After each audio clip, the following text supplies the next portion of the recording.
ബഹുമാനമുള്ള സഹോദരങ്ങളെ, സഹോദരിമാരെ, സൂറത്തുൽ ഹശ്റിലെ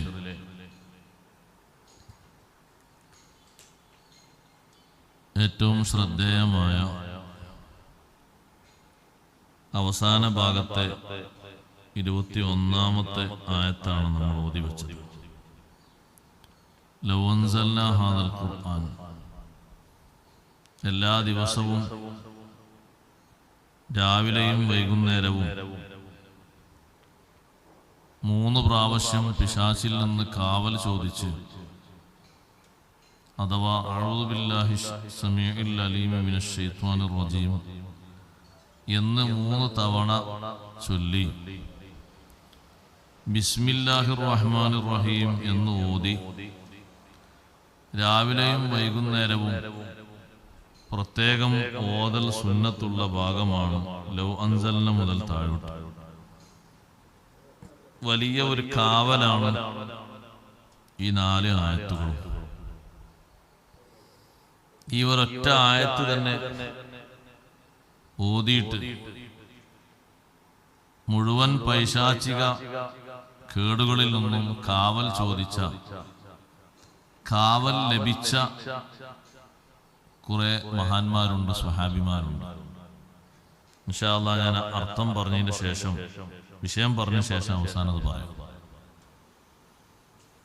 ലൗ അൻസൽനാ ഹാദൽ ഖുർആന തുടങ്ങിയുള്ള ഭാഗം 4 ആയത്തുകളും നമ്മൾ എന്നും ഓതേണ്ട ദിക്റുകളിൽ, വിർദുകളിൽ പെട്ടതാണ്. രാവിലെയും സുബ്ഹിക്കും വൈകുന്നേരവും വലിയ കാവലിന് വേണ്ടി അല്ലാഹു തആല 70,000 മലക്കുകളെ ഏൽപ്പിക്കും, ചുമതലപ്പെടുത്തുമെന്ന് ഹബീബ് റസൂലുള്ളാഹി സ്വല്ലല്ലാഹു അലൈഹി വസല്ലം തങ്ങൾ പഠിപ്പിച്ചത് സ്വഹീഹായ ഹദീസിലൂടെ ധാരാളം വന്ന മഹൽ വചനങ്ങളാണ് ഈ അവസാനമുള്ള 4 ആയത്ത്. അല്ലാഹു തആല പരലോകത്തിന് വേണ്ടി നല്ല സമ്പാദ്യം ഉണ്ടാക്കി വെക്കാൻ വേണ്ടി നമ്മളോട് ഓർമ്മപ്പെടുത്തി. കഴിഞ്ഞ ദിവസം നമ്മൾ അതാണ് പറഞ്ഞത്. വൽ തൻദുർ നഫ്സുൻ മാ ഖദ്ദമത് ലിഗദിൻ. പാരത്രിക മോക്ഷത്തിന് വേണ്ടി ഓരോ ശരീരവും എന്ത് ചെയ്തു വെച്ചു എന്ന് സദാസമയവും ചിന്തിക്കുകയും എന്തെങ്കിലുമൊക്കെ ആഖിറത്തിൽ ബർസഖിയ ലോകത്ത് ഉപകാരം കിട്ടുന്നത് 100% പ്രതീക്ഷിക്കാൻ പറ്റുന്ന നല്ല അമല് ഇവിടെ വെച്ച് ചെയ്ത് ഉണ്ടാക്കി എടുക്കണം. അതിനുശേഷം അല്ലാഹു തആല വിശുദ്ധ ഖുർആന്റെ മഹത്വം, നമുക്ക് മഹത്വം ഉണ്ടാകാൻ കാരണം ഖുർആനാണ്. നബി സല്ലല്ലാഹു അലൈഹി വസല്ലം തങ്ങൾക്കും ഈ ഉമ്മത്തിനുമുള്ള ഏറ്റവും വലിയ മഹത്വം ഖുർആനാണ്. അപ്പൊ ഖുർആനിന്റെ വലിയ ഒരു മഹത്വം വിശദീകരിക്കുകയാണ് ഈ ആയത്തിലൂടെ. ഇതുവരെ നമ്മൾ കേട്ടിട്ടില്ലാത്ത അത്രയും വലിയൊരു മഹത്വം. ലൗ അൻസൽനാ ഹാദൽ ഖുർആൻ, ഈ ഖുർആനിനെ നാം അവതരിപ്പിച്ചിരുന്നു എങ്കിൽ, നമ്മൾ ഈ ഓതുന്ന ഖുർആൻ അത് നബി സല്ലല്ലാഹു അലൈഹി വസല്ലം തങ്ങൾ ജനിച്ചതിന്റെ ശേഷമോ അല്ലെങ്കിൽ അതിന് തൊട്ടു മുമ്പായോ രൂപപ്പെട്ടതല്ലല്ലോ. ഖുർആൻ ഖദീമാണ്, നേരത്തെ ഉള്ളതാണ്, ഉണ്ടായതല്ല, നേരത്തെ ഉള്ളതാണ്. അല്ലാഹു തആല ഖദീമായതുപോലെ അല്ലാഹുവിന്റെ കലാമും ഖദീമാണ്. നബി സല്ലല്ലാഹു അലൈഹി വസല്ലം തങ്ങളും ലോകത്തുള്ള എല്ലാ സൃഷ്ടിജാലങ്ങളും പുതുതായി ഉണ്ടായതാണ്, ഹാദിസാണ്. അപ്പൊ ഈ ഖുർആൻ അല്ലാഹു തആല പറയാണ്, ഈ ഖുർആൻ നമ്മൾ ഇറക്കിയിരുന്നുവെങ്കിൽ അലാ ജബലിൻ, ഒരു പർവ്വതത്തിന്റെ മേൽ. ഒരു വലിയ പർവ്വതം കൂട്ടിക്കോളും. ഏറ്റവും വലിയ പർവ്വതം ഏതാണ്? ആ പർവ്വതം. എത്ര ശക്തിയും എത്ര കരുത്തുണ്ട് പർവ്വതത്തിന്. പക്ഷെ ഖുർആൻ അങ്ങനെ ഒരു മലയുടെ മേൽ നമ്മൾ ഇറക്കിയിരുന്നുവെങ്കിൽ ലറഅയ്തഹു ഖാശിഅൻ മുതസദ്ദിഅൻ മിൻ ഖശിയത്തില്ലാഹ്. ലറഅയ്തഹു, നബിയെ തങ്ങൾ ആ പർവ്വതത്തെ കാണുമായിരുന്നു, ഖാശിഅൻ, വളരെയധികം വിനീതമായി, വിനയത്തോടെ, താഴ്മയോടെ, ഖുർആനിന്റെ വചനങ്ങൾ സ്വീകരിക്കും. മുതസദ്ദിഅൻ, അത് പൊട്ടി പിളർന്ന് കഷ്ണം കഷ്ണങ്ങളാകും. മിൻ ഖശിയത്തില്ലാഹ്, അല്ലാഹുവിനെ ഭയന്നതിനാൽ.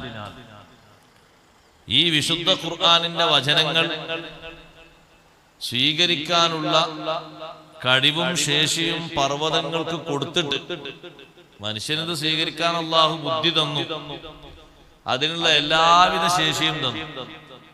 അതങ്ങനെ തന്നെ അല്ലാഹു പർവ്വതത്തിനും കൊടുത്തു നോക്കും.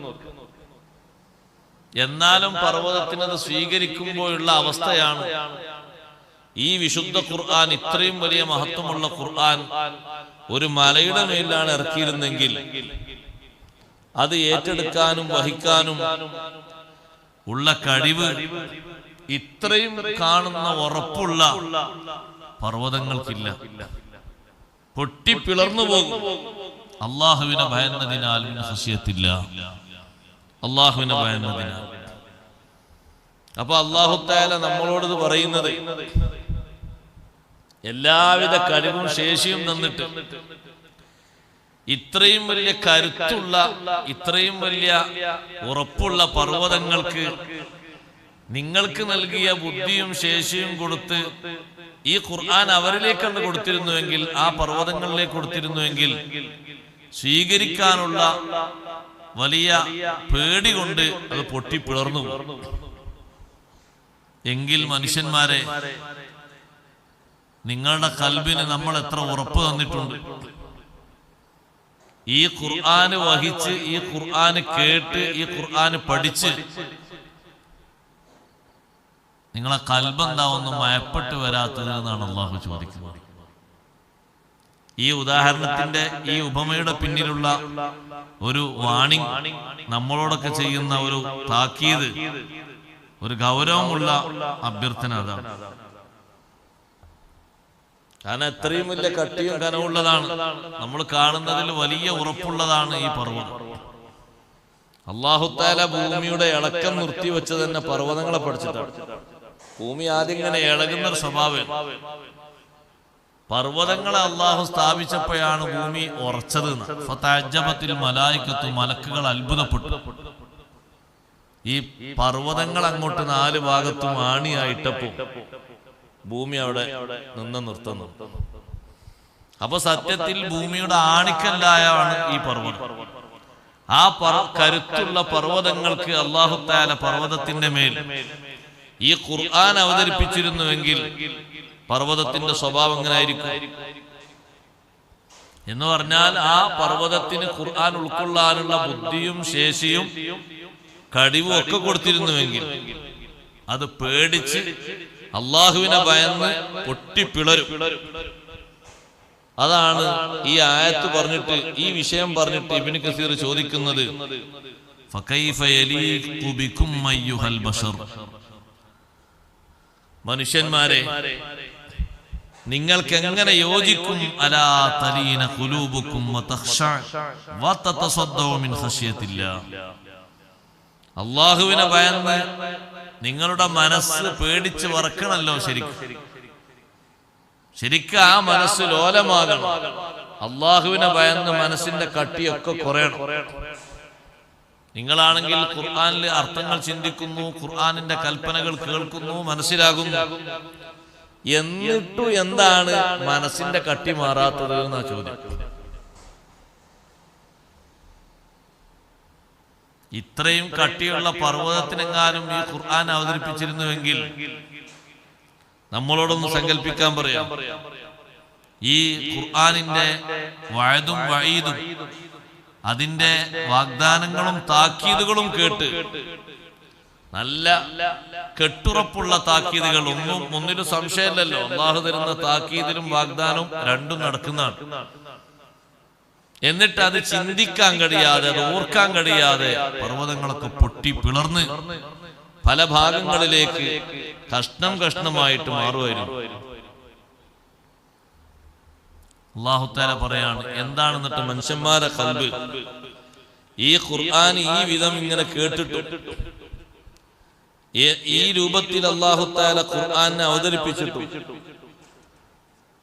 മനുഷ്യന്മാരെ ഖൽബ് എന്താ ഒന്ന് മാറാത്തത് എന്നാണ് ഈ ആയത്തിലൂടെ അല്ലാഹു തആല നമ്മോട് ചോദിക്കുന്ന ചോദ്യം ഉരീദ ബിഹി തൗബീഖുൽ ഇൻസാൻ അലാ ഖസ്വതി ഖൽബിഹി, മനുഷ്യന്റെ ഖൽബിന്റെ കട്ടി, ആ കട്ടി എന്താണ് മാറാത്തത്, ഖനം മാറാത്തത് എന്താണ് എന്ന് മനുഷ്യനോട് അല്ലാഹു തആല വളരെ ഗൗരവപൂർവമായി ചോദിക്കണം. വഅദമി തഖശ്ശുഇഹി ഇൻദ തിലാവതിഹി, ഓതുന്ന സമയത്ത് ഭക്തി ഇല്ലാത്തത് എന്താണ്, വഖില്ലത്തി തദബ്ബുരിഹി ഫീഹി, ഖുർആനിൽ എന്തിനാ ചിന്ത കുറയുന്നത്. ശരിക്കും ഏറ്റവും അർത്ഥം ചിന്തിക്കേണ്ടതും പഠിക്കേണ്ടതും ഖുർആനാണ്. നേർക്ക് നേരെ ഖുർആൻ അർത്ഥറിഞ്ഞു ഓതുന്ന ഒരു മനുഷ്യന്റെ കൽബില് കുയിന്തുണ്ടാകൂല. അയാളെ കൽബ് നല്ല വിശുദ്ധമായ കൽബായിരിക്കും. ഹസദ് ഉണ്ടാവൂല, പോരുണ്ടാകൂല, പകയുണ്ടാകൂല, വിദ്വേഷം ഉണ്ടാകൂല, ഒന്നും ഉണ്ടാകൂല. ഇനി അങ്ങനെ എന്തെങ്കിലുമൊക്കെ ഉണ്ടെങ്കിൽ അത് ശർഈയായിട്ട് എന്തെങ്കിലുമൊക്കെ ഒരു വിഷയത്തിൽ കൽപ്പിക്കപ്പെട്ടിട്ടുണ്ടാകും, അതിനോടനുബന്ധിച്ച് മാത്രം ഉണ്ടാകുന്നതാണ്, അല്ലാതെ ഒന്നും ഉണ്ടാവില്ല. സാധാരണ നമ്മുടെ ആളുകൾക്കിടയിൽ കാണുന്ന മുറുമുറുപ്പും കുശുകുശുമ്പും ഒന്നും ഉണ്ടാകൂല. യഥാർത്ഥത്തിൽ ചിന്തയോടുകൂടി ഗ്രഹിച്ച് നല്ലോണം മനസ്സിലാക്കി ഖുർആൻ ഓതുന്ന ഒരു മുഅ്മിനായ മനുഷ്യന്റെ കൽബ് ലോലമായ കൽബാണ്. അതല്ലേ വിശുദ്ധ ഖുർആന്റെ ഏറ്റവും വലിയ കരുത്ത്. പാറയേക്കാളും ഉറപ്പുള്ള എത്ര കൽബുകളെയാണ് ഖുർആനിന്റെ ഓരോ വചനങ്ങൾ ഓതിക്കൊടുത്തിട്ട് ഹബീബ് റസൂലുള്ളാഹി സ്വല്ലല്ലാഹു അലൈഹി വസല്ലം തങ്ങൾ നല്ല ലോല മനസ്സുള്ള മനസ്കരാക്കി മാറ്റിയത്. ഒരിക്കലും മാറാത്ത രൂപത്തിലുള്ള കൽബുണ്ടായിരുന്നില്ലേ മക്കയില്, കുലുങ്ങാത്ത കൽബ്. എന്ത് സംഭവിച്ചാലും മാറൂല എന്ന അർത്ഥത്തിൽ ചിന്തിച്ചിരുന്ന ആളുകൾ, അവരെ കൽബിന് ചെറിയൊരു ചാഞ്ചല്യം വന്നിട്ടുണ്ടെങ്കിൽ അത് വിശുദ്ധ ഖുർആനും ഉണ്ടാകും. നല്ല സമ്പന്നനായ, നല്ല വാക്ചാരുതിയുള്ള, പ്രാഗൽഭ്യമുള്ള നേതാവായിരുന്നല്ലോ വലീദ് ഇബ്നു മുഗീറ.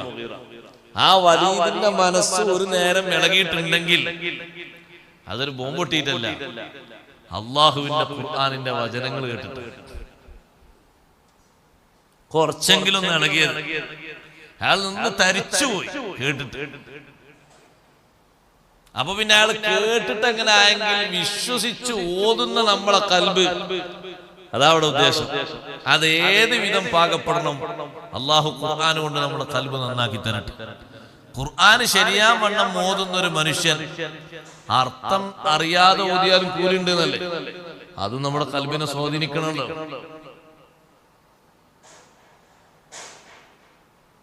കൽബിന്റെ കസ്വത്ത് ഭയങ്കര കട്ടി കൂടുന്നത്. ആ കട്ടിന്റെ കുറവ് മാറ്റാനുള്ള ഏറ്റവും വലിയ മരുന്നാണ് പരിശുദ്ധ ഖുർആൻ.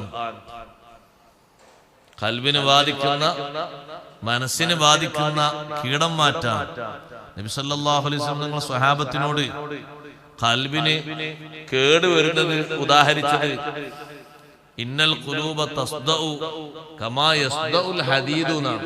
നമുക്കൊക്കെ മനസ്സിലാകും. ഒരു കമ്പി നല്ല വിലയുള്ളതാണല്ലോ, വാർപ്പിന്റെ കമ്പി. അത് കിലോ കണക്കിന് കൊടുത്ത് മുറ്റത്തിട്ടാല് എത്ര പെട്ടെന്ന് അതിനെ പണിയെടുപ്പിച്ചു. കാരണം ഒരു മാസം കഴിഞ്ഞിട്ടുണ്ടെങ്കിൽ അതിന് ബലക്കുറവ് വരും. പിന്നെ കുറച്ചുകൂടി കഴിഞ്ഞാൽ ഒന്നിനും പറ്റാതാവും. കുറച്ചുകൂടി കഴിഞ്ഞാൽ പിടിച്ച് പൊട്ടിച്ചാൽ പൊട്ടും. അതേ രൂപത്തിൽ കൽബുകളിലെ കൽബിന് തുരുമ്പ് പിടിക്കും. കമാ യസ്ദഉൽ ഹദീദ്, ഇരുമ്പിന് തുരുമ്പ് ബാധിക്കും പോലെ. ഇരുമ്പ് കണ്ടില്ലേ, ഓരോ ദിവസവും വെള്ളം തട്ടിയാലും മാറൂലേ, മഴ പെയ്താൽ എടുത്ത് മാറ്റിടുന്നത്. ഇതേ രൂപത്തിൽ കൽബിന് ക്ഷീണം ബാധിച്ച് കൽബങ്ങനെ മാറി തുരുമ്പ് പിടിച്ച് ബോഡി മാത്രമായി നടക്കുമ്പോ ഈ തുരുമ്പ് ബാധിച്ച കൽബിന്റെ തുരുമ്പ് നീക്കാൻ അതൊന്ന് സ്ഫുടമാക്കാൻ എന്താ മാർഗം എന്ന് ചോദിച്ചപ്പോ തങ്ങൾ പറഞ്ഞു കൊടുത്ത മാർഗമാണ് ദിക്റുല്ലാഹി വ തിലാവത്തുൽ ഖുർആൻ. അതല്ലാതെ അതിന് വേറെ ഏതാ മരുന്നുള്ള ട്രീറ്റ്മെന്റ് ഉള്ളത്? ഒരു ഡോക്ടർക്കും അതിന് വേറെ ചികിത്സ ഇല്ല. അള്ളാഹുവിന്റെ വിശുദ്ധമായ ദിക്റും വിശുദ്ധമായ ഖുർആനോത്താണ് മാർഗം. അപ്പൊ ദിക്റ് ചൊല്ലുന്ന, ഖുർആൻ ഓതുന്ന മനുഷ്യന്റെ മനസ്സ് വളരെ ലോല മനസ്സാകണം. ഇമാം ഖുർത്തുബി തങ്ങൾ പറഞ്ഞു, അല്ലാഹു തആല ഈ ഖുർആൻ കൊണ്ട് പർവ്വതങ്ങളോടാണ് അല്ലാഹ് അങ്ങനെ കൽപ്പിക്കുന്നത്. ആ പർവ്വതത്തിന് ബുദ്ധിയും വിവേകവും ശക്തിയും പക്വതയൊക്കെ കൊടുത്തിട്ട് പർവ്വതത്തിനോടാണ് അല്ലാഹു തആല പറഞ്ഞെങ്കിൽ എങ്ങനെ ആദ്യം പർവ്വതത്തെ കാണാൻ ലറഅയ്തഹു ഖാശിഅൻ എന്നല്ലേ പറഞ്ഞേ? ലറഅയ്തഹു ഖാശിഅൻ എന്ന് പറഞ്ഞ അർത്ഥം എന്താ? ആ ഉപദേശം വളരെ വിനീതമായി സ്വീകരിക്കും, ഒരിഞ്ച് മാറൂല, ഉപദേശങ്ങൾക്ക് ശരിക്കും നിന്ന് കൊടുക്കും, വഴിപ്പെടും. പക്ഷേ ഇത്രയും കട്ടിയും ഉറപ്പുള്ളത് കൊണ്ട്, താങ്ങാൻ കഴിയാത്തത് കൊണ്ട് പൊട്ടി പിളർന്നു പോകും. മിൻ ഖശിയത്തില്ല. ആ പിളരുന്നത് എങ്ങനെയാണ്? അള്ളാഹുവിനെ പേടിച്ചിട്ടാണ്, അള്ളാഹുവിന്റെ ഭയം കാരണമാണ്. ആ ആയത്തിങ്ങനെ പറഞ്ഞ് അതിന്റെ ബാക്കി ഭാഗം കൂടി പറയാം. അല്ലാഹു തആല വലിയൊരു ഉദാഹരണമാണ് ഇവിടെ ഉദാഹരിച്ചത്. അപ്പോ ആ പാറനക്കാലും കട്ടില്ലേ മനുഷ്യന്മാരെ കൽബ്? ഈ ആണിക്കല്ലായ ഭൂമിക്ക് നിലനിർത്തിയ പാറയെക്കാളും കട്ടി മനുഷ്യന്റെ കൽബിനോ. അതുകൊണ്ടാണ് ഖുർആനിൽ അല്ലാഹു തആല പറഞ്ഞത്, സൂറത്തുൽ ബഖറയിലൂടെ പറഞ്ഞു, ثم قست قلوبكم من بعد ذلك فهي كالحجارة أو أشد قسوة. നിങ്ങളുടെ മനസ്സ് മരവിച്ചിരിക്കുന്നു, കട്ടിപിടിച്ചിരിക്കുന്നു. ഈ ആയത്തുകളും ഈ ഖുർആൻ വചനങ്ങളൊക്കെ തന്നിട്ടും കൽ ഹിജാറത്തി, പാറകളെ പോലെ, ഔ അശദ്ദു ഖസ്വ, അല്ലെങ്കിൽ അതിനേക്കാളും കൂടുതലുള്ള കട്ടിയിൽ, അൽ ബഖറ 74, അതിനേക്കാളും കൂടുതൽ കടുപ്പമേറിയ രീതിയിൽ, ഒരു ചെറിയ മാറ്റത്തിന് വിധേയമാകാത്ത രൂപത്തിൽ. എന്നിട്ട് അല്ലാഹു തആല പറഞ്ഞു പാറ പോലെ എന്ന് പറഞ്ഞുകൂടാ. കാരണം പാറകളിൽ അല്ലാഹു തആലാക്ക് വിധേയപ്പെടുന്ന, അനുസരിക്കുന്ന ഒരുപാട് പാറക്കല്ലുകളുണ്ട്. വ ഇന്ന മിനൽ ഹിജാറത്തി ലമാ യതഫജ്ജറു മിൻഹുൽ അൻഹാർ. പാറക്കല്ലുകളുടെ കൂട്ടത്തിൽ അരുവികൾ പൊട്ടി ഒഴുകുന്ന പാറക്കല്ലുകളുണ്ട്. ആ പാറക്കല്ലിന്റെ നടുവിൽ നിന്നും അടിയിൽ നിന്നും ഒരുപാട് ജലാശയങ്ങൾ പൊട്ടിപ്പുറപ്പെട്ട് നമ്മുടെ കേരളത്തിൽ ഒരുപാട് നദികൾ ഒഴുകുന്നത് പാറകൾ തരുന്ന ധർമ്മമാണ്. അത് പാറകളുടെ അനുസരണമാണ്. അത് കൊടുക്കൂലെന്ന് വെച്ചില്ലല്ലോ. ഓരോന്നിന്റെ അനുസരണം എങ്ങനെ? അതിന് അല്ലാഹു നിശ്ചയിച്ചത് അനുസരിക്കാന്നാണ്. നമ്മളൊരു തോട്ടി കൊണ്ട് മരത്തുന്നേ ചക്ക തള്ളിടാൻ വേണ്ടി നിൽക്കുമ്പോ പ്ലാവ് പറയണ്ടോ? തരൂല, ചക്കനെ മേലോട്ടുണ്ടോ? നിന്ന് തരാണ് കൊത്തിയിടാൻ വേണ്ടി. മാമ്പഴം പറിക്കാൻ വേണ്ടിയിട്ട് ഒരു വടി എടുത്തിട്ട് കയറുമ്പോ ആ മാമ്പഴം മേലോട്ട് പോകില്ലല്ലോ, താഴോട്ട് നിൽക്കാണ്, എടുത്തോന്ന് പറഞ്ഞു. അതിന്റെ വിനീതമായ സ്വഭാവമാണ്. ഓരോന്നിന്റെയും തസ്ബീഹിൽ അങ്ങനെ ഒരു ആശയം, എതിർക്കാതെ അനുസരിച്ച് നിന്നു കൊടുക്കാറ്. എല്ലാ ചരാചരങ്ങളും അല്ലാഹു തആലാക്ക് തസ്ബീഹ് ചെയ്യുന്നുണ്ടല്ലോ. ഖുർആനിലെ ആയത്ത് വഇമ്മിൻ ഷൈഇൻ ഇല്ലാ യുസബ്ബിഹു ബിഹംദിഹി. ആ തസ്ബീഹിന്റെ ഒരു ആശയം, അതുകൊണ്ട് എന്താണോ അല്ലാഹു ഉദ്ദേശിച്ച നന്മ അതിന് നിന്നു കൊടുക്കാറ്, എതിർക്കുന്നില്ല. നമ്മളിപ്പോ ഒരു മരത്തിന്റെ കൊമ്പൊടിക്കാൻ പോകും. എന്തിന്? ആടിന് തീറ്റ കൊടുക്കാൻ വേണ്ടി. അപ്പൊ നമ്മൾ പിടിക്കാൻ പോകുന്ന കൊമ്പ് എത്ര പിടിച്ചിട്ടും കൊണ്ട് പിടുത്തം തരാതെ ഉറച്ചു നിൽക്കണ്ടോ? ദമ്മില് ഇല്ല. നമ്മൾ ഒടുക്കുമ്പോഴേക്ക് അതുകൊണ്ട് വിധേയപ്പെട്ട് തരാണ്. കത്തി കൊണ്ട് വെട്ടുമ്പോ ഒരുങ്ങി തരാണ്. ആ വിധേയത്വം, ആ വണക്കം, ആ ഒതുക്കം, അതൊരു അനുസരണമാണ്. അതാണ് പാറക്കല്ലുകൾ, പർവ്വതങ്ങൾക്കുള്ളിലുള്ള പാറകൾ. യതഫജ്ജറു മിൻഹുൽ അൻഹാർ, അതിൽ നിന്ന് നദികൾ പൊട്ടി ഒഴുകുന്ന ഉറവകളായി താഴെ. ചെറുതും വലുതും അതത് തരുന്നൊരു ധർമ്മമാണ്. അപ്പോ ആ പാറക്ക്, പാറനോട് ശരിക്കും മനുഷ്യന്റെ കൽബ് പറഞ്ഞാ പോരാ. കാരണം പാറക്കൂട്ടങ്ങൾക്ക് ഇങ്ങനെ ധർമ്മമുണ്ട്, ഇത്രയും ധർമ്മല്ല നിങ്ങളുടെ കൽബിന് എന്നാണ് ഖുർആൻ പറയുന്നത്. സുമ്മ ഖസത്ത് ഖുലൂബുക്കും. കൽബിന് മരവിപ്പ് വരാൻ കാരണം ഒരുപാട് കാരണമുണ്ട്. ഒരു കാരണം എന്താ? സമയമായിട്ടില്ല എന്നുള്ള വെപ്പാണ് ഒരു കാരണം. അതുകൊണ്ടാണ് ഖൽബിന് മരയിപ്പ് വന്നിടത്ത് മറ്റൊരു സ്ഥലത്ത് അല്ലാഹു തആല പറയുന്നുണ്ട്, വലാ തകൂനു കല്ലദീന ഊതുൽ കിതാബ മിൻ ഖബ്ലു ഫത്വാല അലൈഹിമുൽ അമദു ഫഖസത് ഖുലൂബുഹും. നിങ്ങൾ നേരത്തെ കിതാബ് നൽകപ്പെട്ട ആളുകൾ എന്നുള്ള തൗറാത്തും ഇഞ്ചീലും ഓലപ്പോലെ ആകരുത്.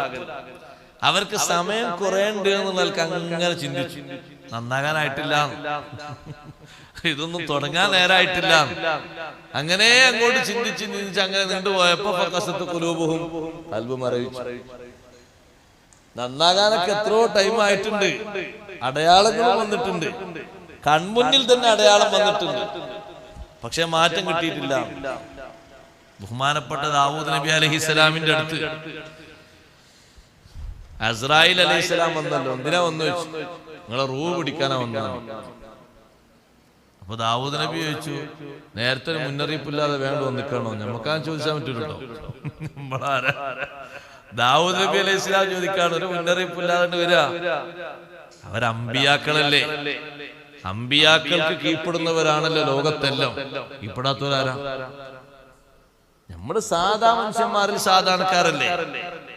അപ്പൊ അസ്രായിലോടാ ചോദിക്കുന്നത്, ഒരു മുന്നറിയിപ്പില്ലാതെ വേണം കയറി നിൽക്കണോ? അസ്രായിൽ അലൈഹി സ്വലാം പറയാണ്, മുന്നറിയിപ്പ് തന്നു, നിങ്ങൾ എവിടെയെന്നു? കഴിഞ്ഞ ആഴ്ചയല്ലേ ആലക്കക്കാരൻ മരിച്ചു. ആരോടാ പറയണത്? ദാവൂദ് നബി അലൈഹി സ്വലാമിനോട്. അത് മുന്നറിയിപ്പാണ്. എന്തിന്? ടൈമായിട്ടുണ്ട് എന്നുള്ളതിന്. നമ്മളെ മടിയിൽ വെച്ച് നേരെ കൺമുന്നിൽ വെച്ച് ഒപ്പം പഠിച്ചവരെ കൂട്ടത്തിൽ നിന്ന് ആരോഗ്യവാന്മാര് പലരും പിരിഞ്ഞിട്ടും നമുക്ക് തോന്നുന്നു നേരായിട്ടില്ല, നന്നാകാനെന്നല്ലേ. അതാണ് അല്ലാഹു തആല പറഞ്ഞത്, വലാ തകൂനു, നിങ്ങൾ ആകരുത്, കല്ലദീന ഊതുൽ കിതാബ മിൻ ഖബ്ൽ ഫത്വാല അലൈഹിമുൽ അമദ്. നേരത്തെ വേദഗ്രന്ഥം നൽകപ്പെട്ട് കുറെ കാലം ഉണ്ടല്ലോ ജീവിക്കാനും നന്നാകാനും എന്ന് കരുതി അങ്ങനെ നടന്നു. ഫഖസത് ഖുലൂബുഹും, ഖൽബ് മരവിച്ചു. അതാണ് യുവത്വമുള്ള യുവാക്കൾ ചിന്തിക്കുന്നത്. എന്താ? അതിനൊന്നും നേരായിട്ടില്ല. അതിന് ആ വല്യപ്പ പള്ളിയിൽ നിന്ന് ഓതും പോലെ നമുക്ക് ഓതാൻ നേരായിട്ടില്ല. വയസ്സിന് എത്ര ബാക്കിയുണ്ടോ? അതേ പ്രായമുള്ള ആള് ഇന്നെത്ര മരിച്ചു, ഇന്നലെ എത്ര മരിച്ചു, നാളെ ആ ചിത്രം എനിക്കായിരിക്കും, അല്ലെങ്കിൽ ഇന്ന് ആ ചിത്രം എന്റേതായിരിക്കും. അതാണ് കാണേണ്ടത്. പക്ഷെ അതല്ല കാണുന്നത്.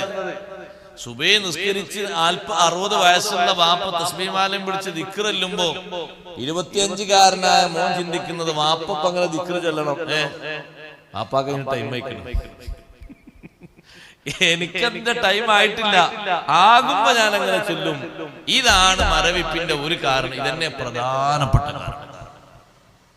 ഇത് തന്നെയാണ് മുഅ്മിനീങ്ങളെ, മുഅ്മിനാത്തുകളെ, സമയമായിട്ടില്ല എന്ന തോന്നൽ, നന്നാകാനും നമ്മുടെ ശരീരവും കൽബും പരിഷ്കരിക്കാനും നേരമായിട്ടില്ല എന്ന നിലക്കുള്ള ഒരു തോന്നലില്ലേ, അതാണ് പ്രധാനമായ ഒരു ഖസ്വത്തിന്റെ കാരണം. അത് മാറ്റി വെക്കണം. പ്രായപൂർത്തി എത്തിയത് മുതൽ ഒരു മനുഷ്യൻ ചിന്തിക്കേണ്ടത്, എപ്പോഴും ഞാൻ വിളിക്കുത്തരം ചെയ്തു പോകാം.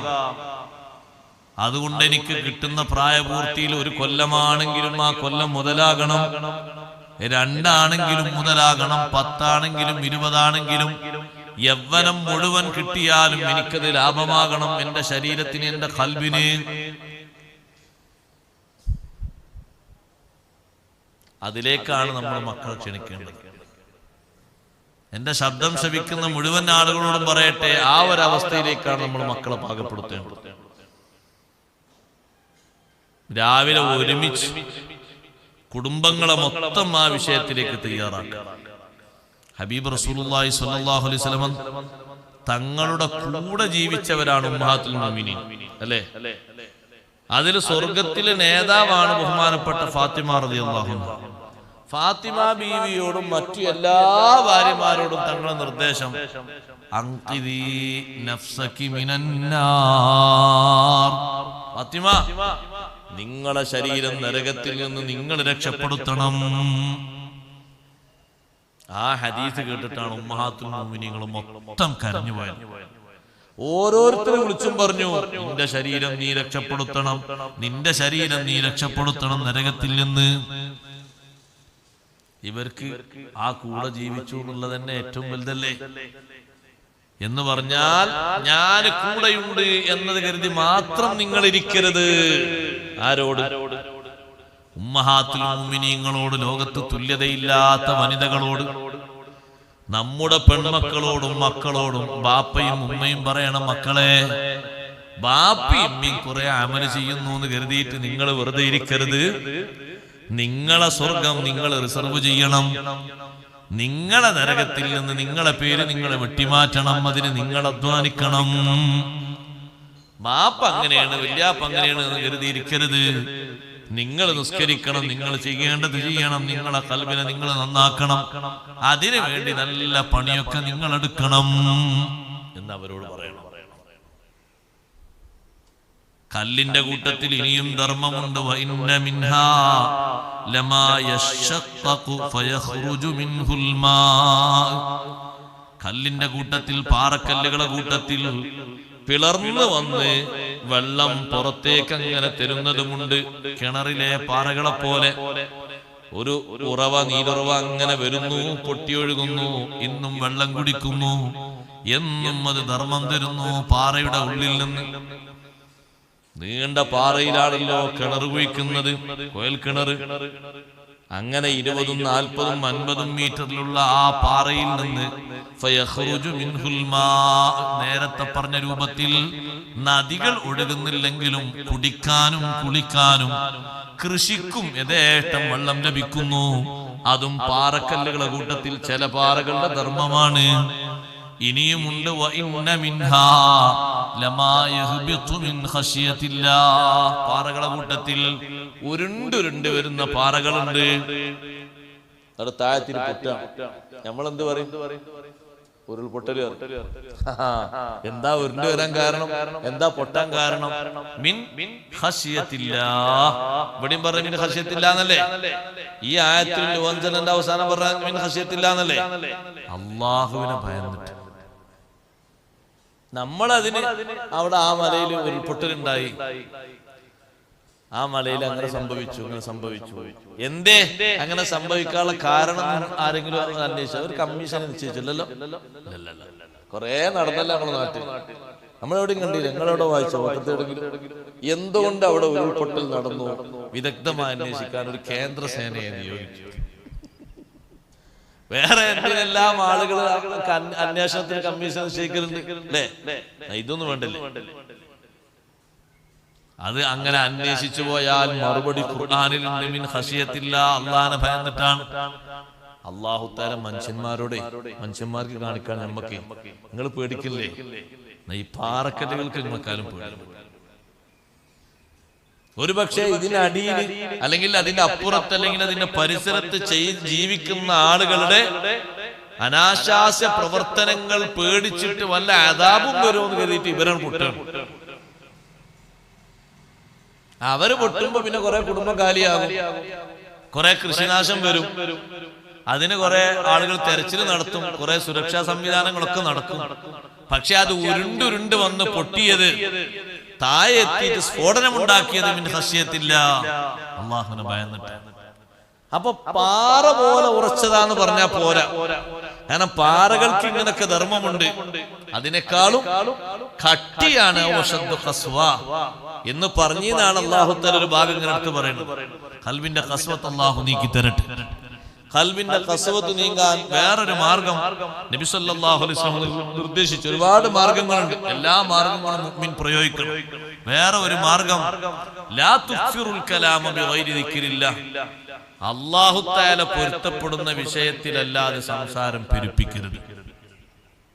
അള്ളാഹുവിന്റെ ദിക്റല്ലാത്തതുകൊണ്ട് സംസാരിക്കരുത് എന്ന് പറഞ്ഞാല് അല്ലാഹു തആല അത് തൃപ്തിപ്പെടുന്ന രീതിയിലുള്ള സംസാരമായിട്ട് മലക്കുകൾ രേഖപ്പെടുത്തുന്ന സംസാരം, അല്ലാതെ വർത്താനം അധികരിപ്പിക്കരുത്. ആവശ്യമില്ലാത്ത വർത്താനങ്ങൾ പെരുപ്പിക്കരുത്. ഫഇന്ന കസ്റത്തൽ കലാമി ബിഗൈരി ദിക്രില്ലാഹി യൂരിസു ഖസ്വത്തൽ ഖൽബ്. അല്ലാഹ് പൊരുത്തപ്പെടാത്ത രീതിയിലുള്ള വർത്തമാനങ്ങൾ ഖൽബിന് മരവിപ്പ് കൂടുതൽ ഉണ്ടാക്കി തീർക്കും. പാകത്തിന് സംസാരിച്ചാൽ മതി. ആളുകൾ ചിലപ്പം പറയും ഓനൊരു സാധുവാണ്. ചില ആൾക്കാരെ പറ്റി എന്താ സാധു പറയാൻ കാരണം? ഓൻ പാകത്തിനെ കൊണ്ടുള്ളൂ. സാധു അല്ല, ഓൻ ആള് ബെറ്ററാണ്, നല്ല മനുഷ്യനാണ്. പക്ഷെ ആളുകൾക്ക് നല്ല ആളായി തോന്നുന്നെങ്കിൽ എന്താണോ തൊള്ളപ്പൊളിയാകണം. എന്നാലേ ആള് ഉഷാറായി തോന്നും. പാകത്തിന് സംസാരിക്കുന്ന ആള് നല്ല ആളാണ്, അവൻ നല്ലത് പറഞ്ഞുതരും. പാകത്തിന് മാത്രം സംസാരിച്ചൊരു നേതാവാണ് ഖുർആൻ പേരെടുത്ത് പറയുന്നത് ലുഖ്മാനുൽ ഹക്കീം റളിയല്ലാഹു അൻഹു. ലുഖ്മാനുൽ ഹക്കീം തങ്ങൾ ചോദിച്ചതിന് ഉത്തരം അങ്ങനെ ഏറെ പറയും. ചോദിച്ച ആ ചോദ്യത്തിന് ഉത്തരം, പക്ഷേ പറയുന്നത് മുഴുവൻ കഴമ്പായിരിക്കും. അതുകൊണ്ടാണ് മഹാനവറുകൾ ഒരു സ്ഥലത്ത് കൂടി വരികയാണെങ്കിൽ റോഡിന്റെ വഴിയുടെ രണ്ട് ഭാഗത്തും ആളുകൾ ഉണ്ടാവും, ആണും പെണ്ണും. പേപ്പറും പേനയും എടുത്തിട്ട് എന്തെങ്കിലും ഒന്ന് പറഞ്ഞു ചെയ്തിട്ടേ. അങ്ങനെ 10,000 ആള് കൂടിയിട്ടുണ്ടെങ്കിൽ 10,000 ആളോടും പറയുന്ന 10,000 കാര്യങ്ങളായിരിക്കും. ഈ 10,000-ൽ ഓരോരുത്തർക്കും കിട്ടിയത് അവരവരുടെ ജീവിതത്തിൽ അത് മാത്രം മതിയാണ് നസീഹത്ത്. അതിനു മാത്രമുള്ള ഇൽമ അല്ലാഹു തആല കൊടുക്കാനുള്ള കാരണം എന്താ? വലഖദ് ആതൈന ലുഖ്മാനൽ ഹിക്മ. ലുഖ്മാൻ തങ്ങൾക്ക് ഹിക്മത്ത് കൊടുത്തത് ഗോത്രത്തിൽ നിന്ന് പരമ്പരയായി കിട്ടിയ ഇൽമല്ല, ആ ഒരു വിശുദ്ധി കൊണ്ടല്ല. മഹാനവറുകൾ പഴയ കാലത്ത് ആട്ടിടയനായിരുന്നു, ഒരു അടിമയായിരുന്നു. പക്ഷേ എണ്ണിപ്പറയുന്ന വിഷയത്തിൽ ഒന്ന് കാണാൻ നമുക്ക്: ഇൻസാത്ത്, സുകൂത്ത്, മൗനം. പാകത്തിന് വാ തുറക്കും. ഇപ്പൊ പറയണ്ടേ? പറയില്ല. അതുകൊണ്ടാണ് ഇമാം നവവി റളിയല്ലാഹു അൻഹു പറഞ്ഞു, നോക്ക് നിങ്ങൾ, ഒരു കാര്യത്തിൽ പറയാം പറയാതിരിക്കാം, പക്ഷെ നമുക്ക് ഡൗട്ട്, ഇപ്പൊ പറയണോ പറയണ്ടേ എന്ന് സംശയം. പറഞ്ഞാലും കുറച്ചോ കാര്യമുണ്ട്, പറയാതിരുന്നാലും കാര്യമുണ്ട്. എന്നാ ഏതാ മുന്തിക്കേണ്ടത്? പറയാതിരിക്കലാണ് മുന്തിക്കേണ്ടത്. ഇപ്പൊ അവിടെ പറഞ്ഞാലൊരു കാര്യം കിട്ടും, പറയാതിരുന്നാലും കാര്യം കിട്ടും. അപ്പൊ മുൻഗണന ഇതിനാണ്. ആ ചങ്ങായി പറഞ്ഞാൽ മറുപടി പറഞ്ഞു കൊടുത്താൽ ഒരു മെച്ചാവും, പക്ഷെ പറയാതിരുന്നാല് വേണ്ട, അല്ലെങ്കിൽ പറയാതിരിക്കാതല്ല. എന്ന ആളുകളെ കൽബിൽ തോന്നുന്ന കാര്യങ്ങളിൽ മുൻഗണന പറയാതിരിക്കുന്നതിനാണ്. അതാണ് ഹദീസിലൊക്കെ മൻ സ്വമത നജാന്ന് പറഞ്ഞത്. മിണ്ടാതിരുന്നാൽ ആള് രക്ഷപ്പെട്ടു. ചിലതിലൊക്കെ തുറന്നിട്ട് കുടുങ്ങുന്ന ആൾക്കാർ എത്ര ഉണ്ട്?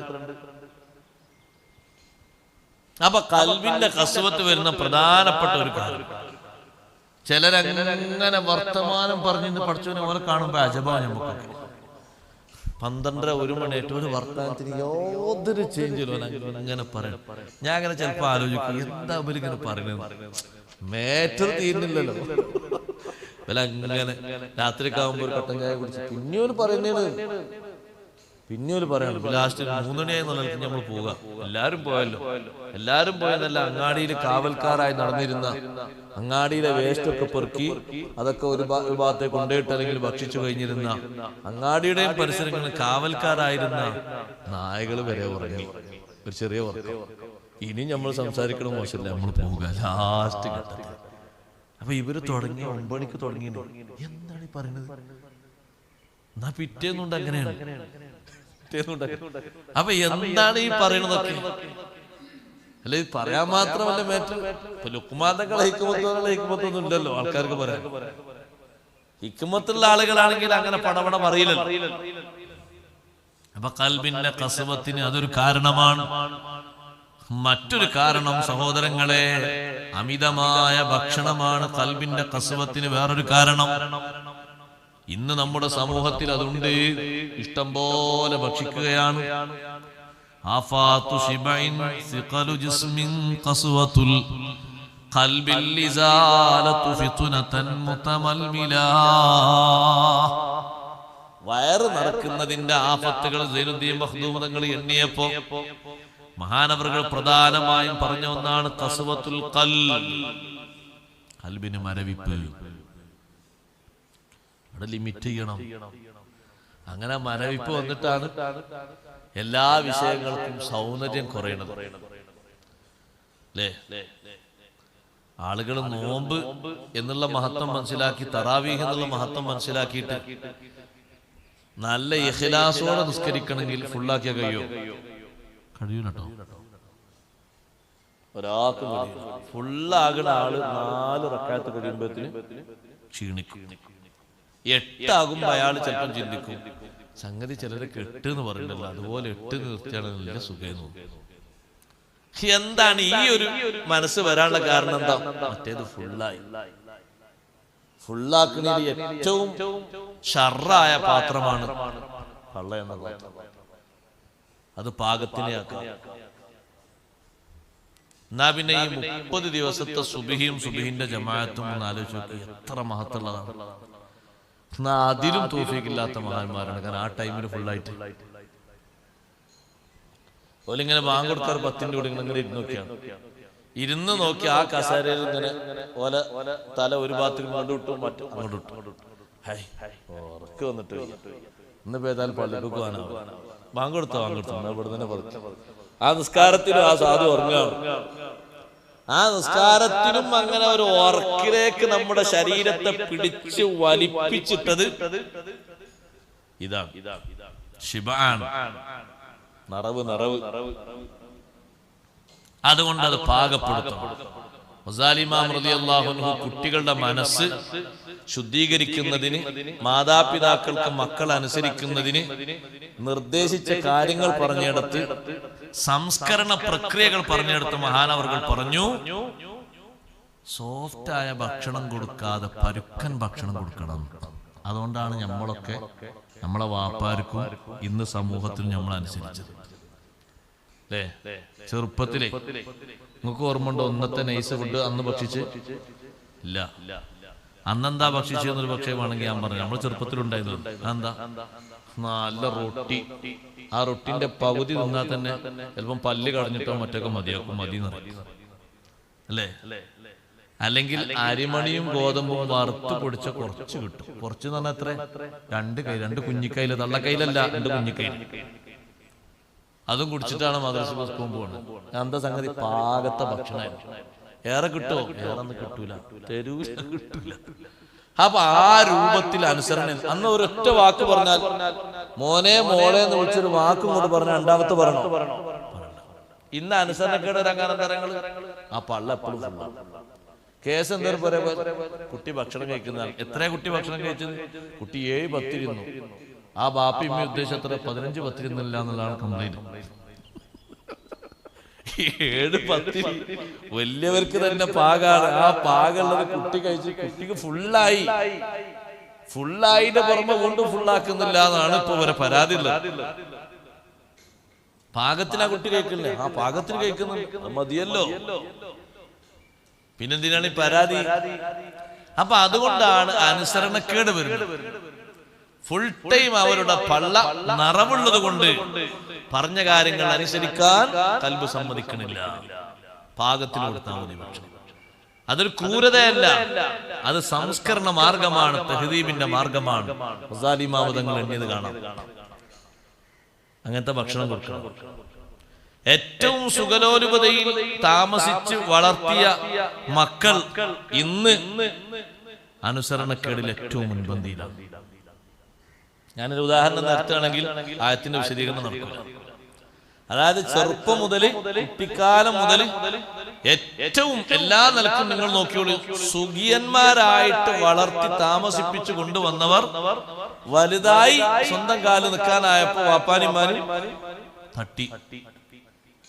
അതാണ് നമ്മുടെ ലോകത്തിൽ നിന്ന് കാണുന്ന ചിത്രം. അതെന്താ? അത് അവര് അത്രയും നല്ല സുഖത്തിൽ കഴിഞ്ഞു വന്നത് കൊണ്ട് ആ ടൈമിലൊന്നും വലിയ അനുസരിക്കേണ്ട ഒരു വിഷയങ്ങളോ കാര്യങ്ങളോ മറ്റവർ കൽപ്പിച്ചിട്ടില്ല. ഇവരങ്ങനെ ചെയ്തിട്ടില്ല, അങ്ങനെ അവരെ വിളിച്ചിട്ടുമില്ല, അങ്ങനെ ഒരു വിഷയം ഉണ്ടായിട്ടില്ല. പരിമിതിയിൽ നിന്ന് ജീവിച്ചു വന്നവരല്ല, പത്രാസിലും സുഖത്തിലും വന്നതുകൊണ്ട് സ്വന്തം ആ സുഖം ആസ്വദിക്കാൻ തുടങ്ങിയപ്പോ മറ്റവരെ തട്ടാൻ തുടങ്ങി. അങ്ങനെയാണ് എത്ര ആളുകൾ വിഷമിക്കുന്നു, ബുദ്ധിമുട്ടുന്നു, ആ ഒരു വിഷയത്തിൽ കഷ്ടപ്പെടുന്നു. അതിന്റെ പ്രധാനപ്പെട്ട ഒരു സബബും കൂടിയാണ് ഖൽബിന്റെ മരവിപ്പ്. അപ്പൊ കുട്ടികൾക്ക് ഭക്ഷണം കൊടുക്കുന്ന രീതിയിൽ പാകത്തിന് ഭക്ഷണം കൊടുക്കണം. ഏറെ ഭക്ഷണം കൊടുക്കാൻ പാടില്ല. പാകത്തിന് അവരെ വിശപ്പ് മാറാൻ വേണ്ടിയുള്ള നല്ല ഭക്ഷണം കൊടുക്കണം. ഗസാലി ഇമാം തങ്ങൾ പറഞ്ഞു, ഏറ്റവും നല്ല സുഖമുള്ള മെത്തയിലല്ല കുട്ടികളെ ഓർക്കേണ്ടത്, ഒരു പാകത്തിന് സുഖമുള്ള മെത്ത മതി. എന്താ ഞാൻ എന്റെ കുട്ടിക്കൊന്നും കൊടുക്കാത്തതിലല്ല, പിന്നെന്താ എന്റെ കുട്ടി അനുസരിക്കാത്തതെന്നല്ലേ എന്ന് ആൾക്കാർ ചോദിക്കുന്നത്. കാരണം ആ കുട്ടി ജീവിച്ച് വളർന്നു വരുന്നത് തന്നെ ആ കിടക്കുന്ന കിടക്ക, ആ ബെഡിന് 75,000 റുപ്യന്റെ ചെലവാണ്. ഒരു ഉന്നത്തിന്റെ ബെഡാണ്. അതിലിഞ്ഞ് 48 മണിക്കൂർ കിടന്നാലും ശരീരത്തിന് യാതൊരു പ്രശ്നം ഉണ്ടാവില്ല. ഒരു സാധാരണ ബെഡാണെങ്കിൽ കൂടുതൽ നേരെ കിടക്കൂല, ഉറക്കം കഴിഞ്ഞാൽ നീച്ചു പോകും. മറ്റേതും കൊണ്ട് സുഖിച്ച് ഉല്ലസിച്ച് അതിനെണീറ്റ് പോരാൻ തോന്നില്ല, അതിലാ കിടത്ത. അപ്പൊ ആൾക്കാർ കുറെ കഴിഞ്ഞിട്ട് ചിന്തിക്കുന്നത്, ഞാൻ എന്താ എന്റെ മോൻക്ക് കുറച്ചത്, ഒന്നും കുറച്ചിട്ടില്ല, പിന്നെ എന്താ എന്നോട് ഈ വിധം മനസ്സിനക്കേട് കാണിക്കാനുള്ള കാരണം? നിങ്ങളെ കുട്ടിക്ക് നിങ്ങൾ കൊടുക്കേണ്ടിയിരുന്ന ട്രീറ്റ്മെന്റ് ആ കുട്ടിയുടെ മനസ്സിന് അനുസരണവും ബോധവും ഉണ്ടാകുന്ന ട്രീറ്റ്മെന്റ് ആയിരുന്നു. നിങ്ങൾ കൊടുത്തത് പൂർണ്ണമായും സുഖലോലുപത ആയതുകൊണ്ട് പറഞ്ഞാൽ കേൾക്കാൻ കുറച്ച് പ്രയാസമാണ്. അന്നത്തെ കാലത്ത് ആ ഇല്ലായ്മയിൽ ജീവിച്ചത് കൊണ്ട്, ഇല്ലാത്തത് കൊണ്ട് ഞാൻ ഈ വാപ്പാനിമാനും വിട്ടുപോകാന്നുള്ളൊരു പരാതി ഉണ്ടായിരുന്നോ? കേട്ടില്ലേനും. പഴയ കാലത്ത് കുറഞ്ഞ കിട്ടുന്ന ഭക്ഷണത്തിലും കുറഞ്ഞ സൗകര്യത്തിലും ജീവിച്ചപ്പോ ഈ ബാപ്പാക്കും ഉമ്മാക്കും നമ്മളെ സുഖത്തോട് കൊണ്ടെടുക്കാൻ കഴിയുന്നില്ല. നമ്മൾ വേറെ സ്ഥലത്തേക്ക് പോവാണ്, ബാപ്പാനെ തെരഞ്ഞു ആരെങ്കിലും പോയിരുന്നോ? ആരും പോയിട്ടില്ല. അപ്പൊ ഖൽബിന്റെ ഖസ്വത്ത് വരാൻ ഒരു പ്രധാനപ്പെട്ട വഴി അതാണ്. ഹബീബ് റസൂലുള്ളാഹി സ്വല്ലല്ലാഹു അലൈഹി വസല്ലം തങ്ങൾ പറഞ്ഞു, ഖൽബിന്റെ കട്ടി മാറിക്കിട്ടാൻ സമൂഹത്തിൽ പരിഗണിക്കേണ്ട ചില വിഭാഗങ്ങളുണ്ട്, അവരെ പരിഗണിച്ച് തലോടണം. ഖൽബിന് വല്ലാതെ കട്ടിണ്ട് എന്ന് പരാതിപ്പെട്ട് വന്ന സ്വഹാബിയോട് നബി തങ്ങൾ പറഞ്ഞു, ഖൽബിന്റെ കട്ടി മാറണം, നീ ഒരു യതീമിന്റെ തല തടവണം, മിസ്കീന് നീ കാരുണ്യം കാണിക്കണം, അവർക്കൊക്കെ ഭക്ഷണം കൊടുക്കാൻ കഴിയുമെങ്കിൽ നീ ഭക്ഷണം കൊടുക്കണം. എന്നാൽ അല്ലാഹു തആല നിന്റെ ഖൽബിന്റെ കനം കട്ടി അല്ലാഹു മാറ്റി തരും. അതെങ്ങനെ? ആ സാധുക്കളെ കാണാനും അവരെ മെയിൻറ്റെയിൻ ചെയ്യാനും അവരെ പരിഗണിക്കാനുള്ള നല്ല മനസ്ഥിതി വന്നത് കൊണ്ട് അല്ലാഹു തആല ഇയാളെ ഖൽബിൽ കട്ടി കുറച്ചു കൊടുത്തു. പാവപ്പെട്ട ആൾക്കാരല്ലേ, അവരും നമ്മളെ പോലെ ജീവിക്കണമല്ലോ എന്നുള്ള നല്ല മനസ്സ് വന്നു. എനിക്കൊക്കെ ബാപ്പുണ്ടല്ലോ, ഈ കുട്ടിക്ക് ബാപ്പല്ലല്ലോ, അതുകൊണ്ട് ആ കുട്ടിക്ക് ഞാനൊരു ബാപ്പയാകട്ടെ എന്നുള്ള ചിന്ത വന്നപ്പോ നേരത്തെയുള്ള ആ ഒരു കട്ടി കുറഞ്ഞു വന്ന് ആ ആളുകളോടൊക്കെ സഹവാസം പുലർത്തിയിട്ട് മനസ്സ് തെളിഞ്ഞു കിട്ടി. മനസ്സിന്റെ മരവിപ്പ് മാറാൻ പർവ്വതങ്ങൾ പോലും വിശുദ്ധ ഖുർആൻ കേട്ടിട്ട് അള്ളാഹുവിന്റെ ദിക്ർ കേട്ടിട്ട് മയപ്പെട്ടിട്ടുണ്ടെങ്കിൽ മനുഷ്യന്മാരെ നിങ്ങളെന്താ മാറാത്തത് എന്നാണ് അള്ളാഹു തആല നമ്മളോട് ചോദിക്കുന്നത്. ഇവിടെ കാണാം ഹദീസിൽ, മുതവാത്തിറായ ഹദീസിൽ, സ്വഹീഹായ ഹദീസിൽ വന്നൊരു സംഭവം. സയ്യിദുനാ റസൂലുള്ളാഹി സ്വല്ലല്ലാഹു അലൈഹി വസല്ലമ തങ്ങൾ നേരത്തെ ഈ ഖുർആനും ദിക്റിനൊക്കെ മറ്റു സംഗതികൾക്ക്, അഥവാ പാറകൾക്ക്, പർവ്വതങ്ങൾക്ക്, അതുപോലെ തന്നെ അചേതന വസ്തുക്കൾക്ക്, അവകൾക്കൊക്കെ ഇത് കേട്ടാൽ ഒരു സ്വാധീനമുണ്ട്. മിണ്ടാപ്രാണികൾക്ക് വരെയുണ്ട്, എല്ലാറ്റിനും ഉണ്ട്. പക്ഷെ അത് കുറവുള്ളത് മനുഷ്യന്മാർക്കാണ് കൂടുതൽ വേണ്ടത്. അവർക്കാണല്ലോ അല്ലാഹു തആല ഇവകളിൽ നിന്ന് വ്യത്യസ്ത ബുദ്ധി കൊടുത്തത്. മദീനത്തെ പള്ളിയിൽ നബി തങ്ങൾ ചാരി ഖുതുബ ഓതിയിരുന്ന ഒരു ഈത്തപ്പന തടി ഉണ്ടായിരുന്നു പഴയ കാലത്ത്. പുതിയ മിമ്പർ, ഇതുപോലെ 3 പടിയുള്ള ഒരു മിമ്പർ, ഇരിക്കാനുള്ള മുസ്തറാഹുള്ള ഒരു മിമ്പർ വന്നപ്പോ നബി സല്ലല്ലാഹു അലൈഹി വസല്ലം ആ പുതിയ മിമ്പറിൽ ഖുതുബ ഓതാൻ വേണ്ടി വന്നപ്പോ ഈ പഴയ മരത്തടി ഒരു ഭാഗത്തേക്ക് പള്ളിന്റെ ഒരു ചെരുവിലേക്ക് വെച്ചിട്ടുണ്ട്. അപ്പൊ പുതിയ മിമ്പറിൽ വന്ന് ഖുതുബ ഓതിയ സമയത്ത്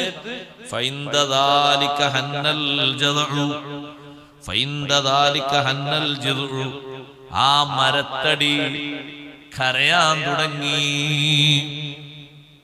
പുതിയ മിമ്പറിൽ വെച്ച് ഖുതുബ ഓതി തുടങ്ങുമ്പോ പഴയത് കരയാണ്. നബി സല്ലല്ലാഹു അലൈഹി വസല്ലം തങ്ങൾ മിമ്പറിൽ നിന്ന് ഇറങ്ങിയിട്ട് ആ മരത്തടിയെ ശരീരത്തോട് ഇങ്ങനെ ചേർത്ത് വെച്ചു നിർത്തി. ഹദീസിൽ പറയുന്നു, വജഅല യഇന്നു കമാ യഇന്നു സ്വബിയുല്ലദീ യുസക്കൻ. കരയുന്ന കുട്ടികളെ മാതാപിതാക്കൾ ആശ്വസിപ്പിക്കുമ്പോ ഒരു തേങ്ങൽ വരാറുണ്ടല്ലോ, ഒരു ഏങ്ങി ഏങ്ങി ഒരു ശബ്ദം. അതേ ശബ്ദം ഈ മരത്തടിക്ക് വന്നുകൊണ്ടിരുന്നു. സ്വഹാബത്ത് കേൾക്കുകയാണ്. എന്താ നബി സല്ലല്ലാഹു അലൈഹി വസല്ലം കാരണം പറഞ്ഞത്?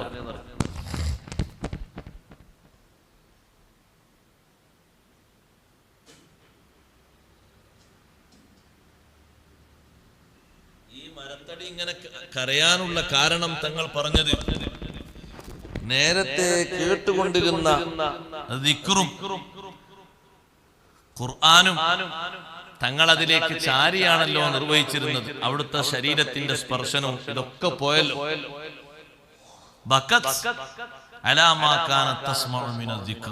നേരത്തെ കുറെ ദിക്റും ഖുർആനും കേട്ടിരുന്നു, അതിലേക്ക് ചാരിയിട്ടാണ് ഖുത്ബ നിർവഹിച്ചിരുന്നത്. ഒരു ഈത്തപ്പന തടിയാണ്. ഇപ്പത് നഷ്ടപ്പെട്ടു പോയല്ലോ. അപ്പൊ നമ്മൾ ആലോചിക്കണം, ആ ഈത്തപ്പന തടിയുടെ ഒരു ഈ ദിക്ർ ഖുർആനെ പറ്റി അതിന്റെ ഒരു ബന്ധം, അതിന് തക്ലീഫുണ്ടോ? അതിന് അല്ലാഹു തആല പ്രത്യേകമായിട്ട് നമുക്ക് നൽകിയതുപോലെ ഒരു അറിവും ശേഷിയും കഴിവും കൊടുത്തിട്ടുണ്ടോ? ഇത് അല്ലാഹു തആല മുഅ്മിനീങ്ങൾക്ക് കാണിച്ചു തന്നതാണ്. ഇബ്നു കസീർ അവിടെ പറയുന്നു, ലിമാ കാന യുസ്മഉ മിനദ് ദിക്രി വൽ വഹി ഇൻദഹു. ആ മരത്തടിയുടെ അടുത്ത് വെച്ച് വന്ന വഹി നബി തങ്ങൾ ഓതിക്കൊടുക്കാറുണ്ട്. ദിക്ർ ചൊല്ലുന്നത് ചൊല്ലിക്കൊടുക്കാറുന്നതൊക്കെ ഈ മരത്തടി കേൾക്കുകയാണ്. ഇപ്പോൾ എന്നിലേക്ക് ചാരിയിട്ടുള്ള ആ പറച്ചില് നഷ്ടപ്പെട്ടല്ലോ എന്നുള്ള ആ ഒരു വിഷമം കൊണ്ട് കരയാം. ഈ സംഭവം അങ്ങനെ പറഞ്ഞിടത്ത് ബഹുമാനപ്പെട്ട ഹസനുൽ ബസരി റളിയല്ലാഹു അൻഹു പറയുന്നു, ഈ ഹദീസ് ഇങ്ങനെ കൊണ്ടുവന്നിട്ട്, മുഅ്മിനീങ്ങളെ, ഫഅൻതും മഹഖൂ, നിങ്ങളാണ് ഏറ്റവും ബന്ധപ്പെട്ടവർ, അൻ തസ്താഖൂ ഇലാ റസൂലില്ലാഹി സ്വല്ലല്ലാഹു അലൈഹി വസല്ലം, മുത്തുനബി തങ്ങളിലേക്ക് ആഗ്രഹിക്കാൻ കൊതിക്കാൻ, മിനൽ ജിദ്ഇ, ഈ ഈത്തപ്പന തടിയേക്കാൾ, തക്ലീഫില്ലാത്ത ഈത്തപ്പന തടിമരം, നബിതങ്ങളെ കാണാനും തങ്ങളെ വേർപിരിയാനും വെമ്പൽ കൊണ്ടതികൊണ്ട് വിഷമം കൊണ്ടെങ്കിൽ തങ്ങളെ നേരിട്ട് കാണാനും തങ്ങളെ ആഗ്രഹിക്കാനും കൽപ്പനയുള്ളവരാണല്ലോ മുഅ്മിനീങ്ങൾ. നിങ്ങളാണ് കൂടുതൽ ആഗ്രഹിക്കേണ്ടത്. നമുക്ക് കൂടുതൽ ഷൗക്ക് വേണം, ആഗ്രഹം വേണം. ഹബീബ് റസൂലുള്ളാഹി സ്വല്ലല്ലാഹു അലൈഹി വസല്ലം നിങ്ങളെ കാണാൻ അല്ലാഹു ഭാഗ്യം തരട്ടെ. അതിന് നമ്മൾ കൂടുതൽ ആശിക്കണം, എന്നും ആഗ്രഹിക്കണം. അത് മഹബ്ബത്തിന്റെ ഒരു അടയാളമായിട്ട് തന്നെ എണ്ണിയിട്ടുണ്ട്. തങ്ങൾ എണ്ണി നിബിതങ്ങളോട് ഹുബ്ബുണ്ട് എന്നതിന്റെ അടയാളങ്ങൾ വിശദീകരിച്ചെടുത്ത് തങ്ങളെ കാണാനുള്ള വല്ലാത്ത കൊതി, അതൊരു മുഅ്മിനായ മനുഷ്യന്റെ ഖൽബിൽ നിബിതങ്ങളോട് ഹുബ്ബുണ്ട് എന്നതിന്റെ വല്ലാത്ത അടയാളമാണ്. എന്നിട്ടാ പ്രാർത്ഥന. അലി റളിയല്ലാഹു അൻഹുവിനെ കാണാൻ നബിതങ്ങൾ കൊതിച്ചതുപോലെ നമ്മളും നബിതങ്ങളെ കാണാൻ കൊതിച്ചത് ആർക്കും? അലി റളിയല്ലാഹു അൻഹു എവിടേക്കെങ്കിലും പറഞ്ഞാൽ, അലി റളിയല്ലാഹുവിനോട് വലിയ ഹുബ്ബാണല്ലോ നബി സല്ലല്ലാഹു അലൈഹി വസല്ലം നിങ്ങൾക്ക്. എവിടേക്കെങ്കിലും ഒന്ന് പറഞ്ഞാൽ നബിതങ്ങൾ ദുആർക്കും, അല്ലാഹുമ്മ ലാ തുമിതിനി ഹത്താ തുരിയനി അലിയ, അലിയിനെ എനിക്ക് കാണിക്കുന്നത് വരെ എന്നെ മരിപ്പിക്കരുതേ അല്ലാഹ്. എവിടേക്കെങ്കിലും പറഞ്ഞാച്ചാണ് എന്തെങ്കിലും നേതൃത്വം നൽകാനോ അല്ലെങ്കിൽ കാര്യങ്ങൾ കൊണ്ടുകൊടുക്കാനോ അല്ലെങ്കിൽ ഒരു ചെറിയ സൈന്യത്തിന്റെ നേതാവായിട്ടൊക്കെ വിട്ടാൽ തിരിച്ചു വരുന്നതിന്റെ അടുക്കൽ നബിതങ്ങൾ വേണം, അല്ലാഹുമ്മ ലാ തുമിതിനി ഹത്താ തുരിയനി അലിയ, അലിയിനെ എനിക്ക് കാണിക്കുന്നത് വരെ എന്നെ നീ മൗത്താക്കരുതേ അല്ലാഹ്. നമ്മൾ ദ്വാരക്കണം, ഹബീബ് റസൂലുള്ളാഹി സ്വല്ലല്ലാഹു അലൈഹി വസല്ലമ തങ്ങളെ കാണാതെ ഞങ്ങളെ നീ മൗത്താക്കല്ലേ അല്ലാഹ് എന്ന് ദ്വാരക്കണം. അത് അവിടത്തേക്കുള്ള അധികരിച്ച ഷൗക്കാണ്, ആഗ്രഹമാണ്, താല്പര്യമാണ്. ഒരു ശരീരം ഒന്ന് ചാരി നിൽക്കും. തങ്ങളെ സൗണ്ട് കേൾക്കാലോ മരത്തടിക്ക്. ഇവിടുന്ന് തങ്ങൾ കുത്തുപോകുമ്പോഴും ആ ചെരുവിൽ നിന്ന് സൗണ്ട് കേൾക്കാലോ. പക്ഷേ ആ നേരത്തെ കിട്ടിയ അംഗീകാരമില്ലല്ലോ.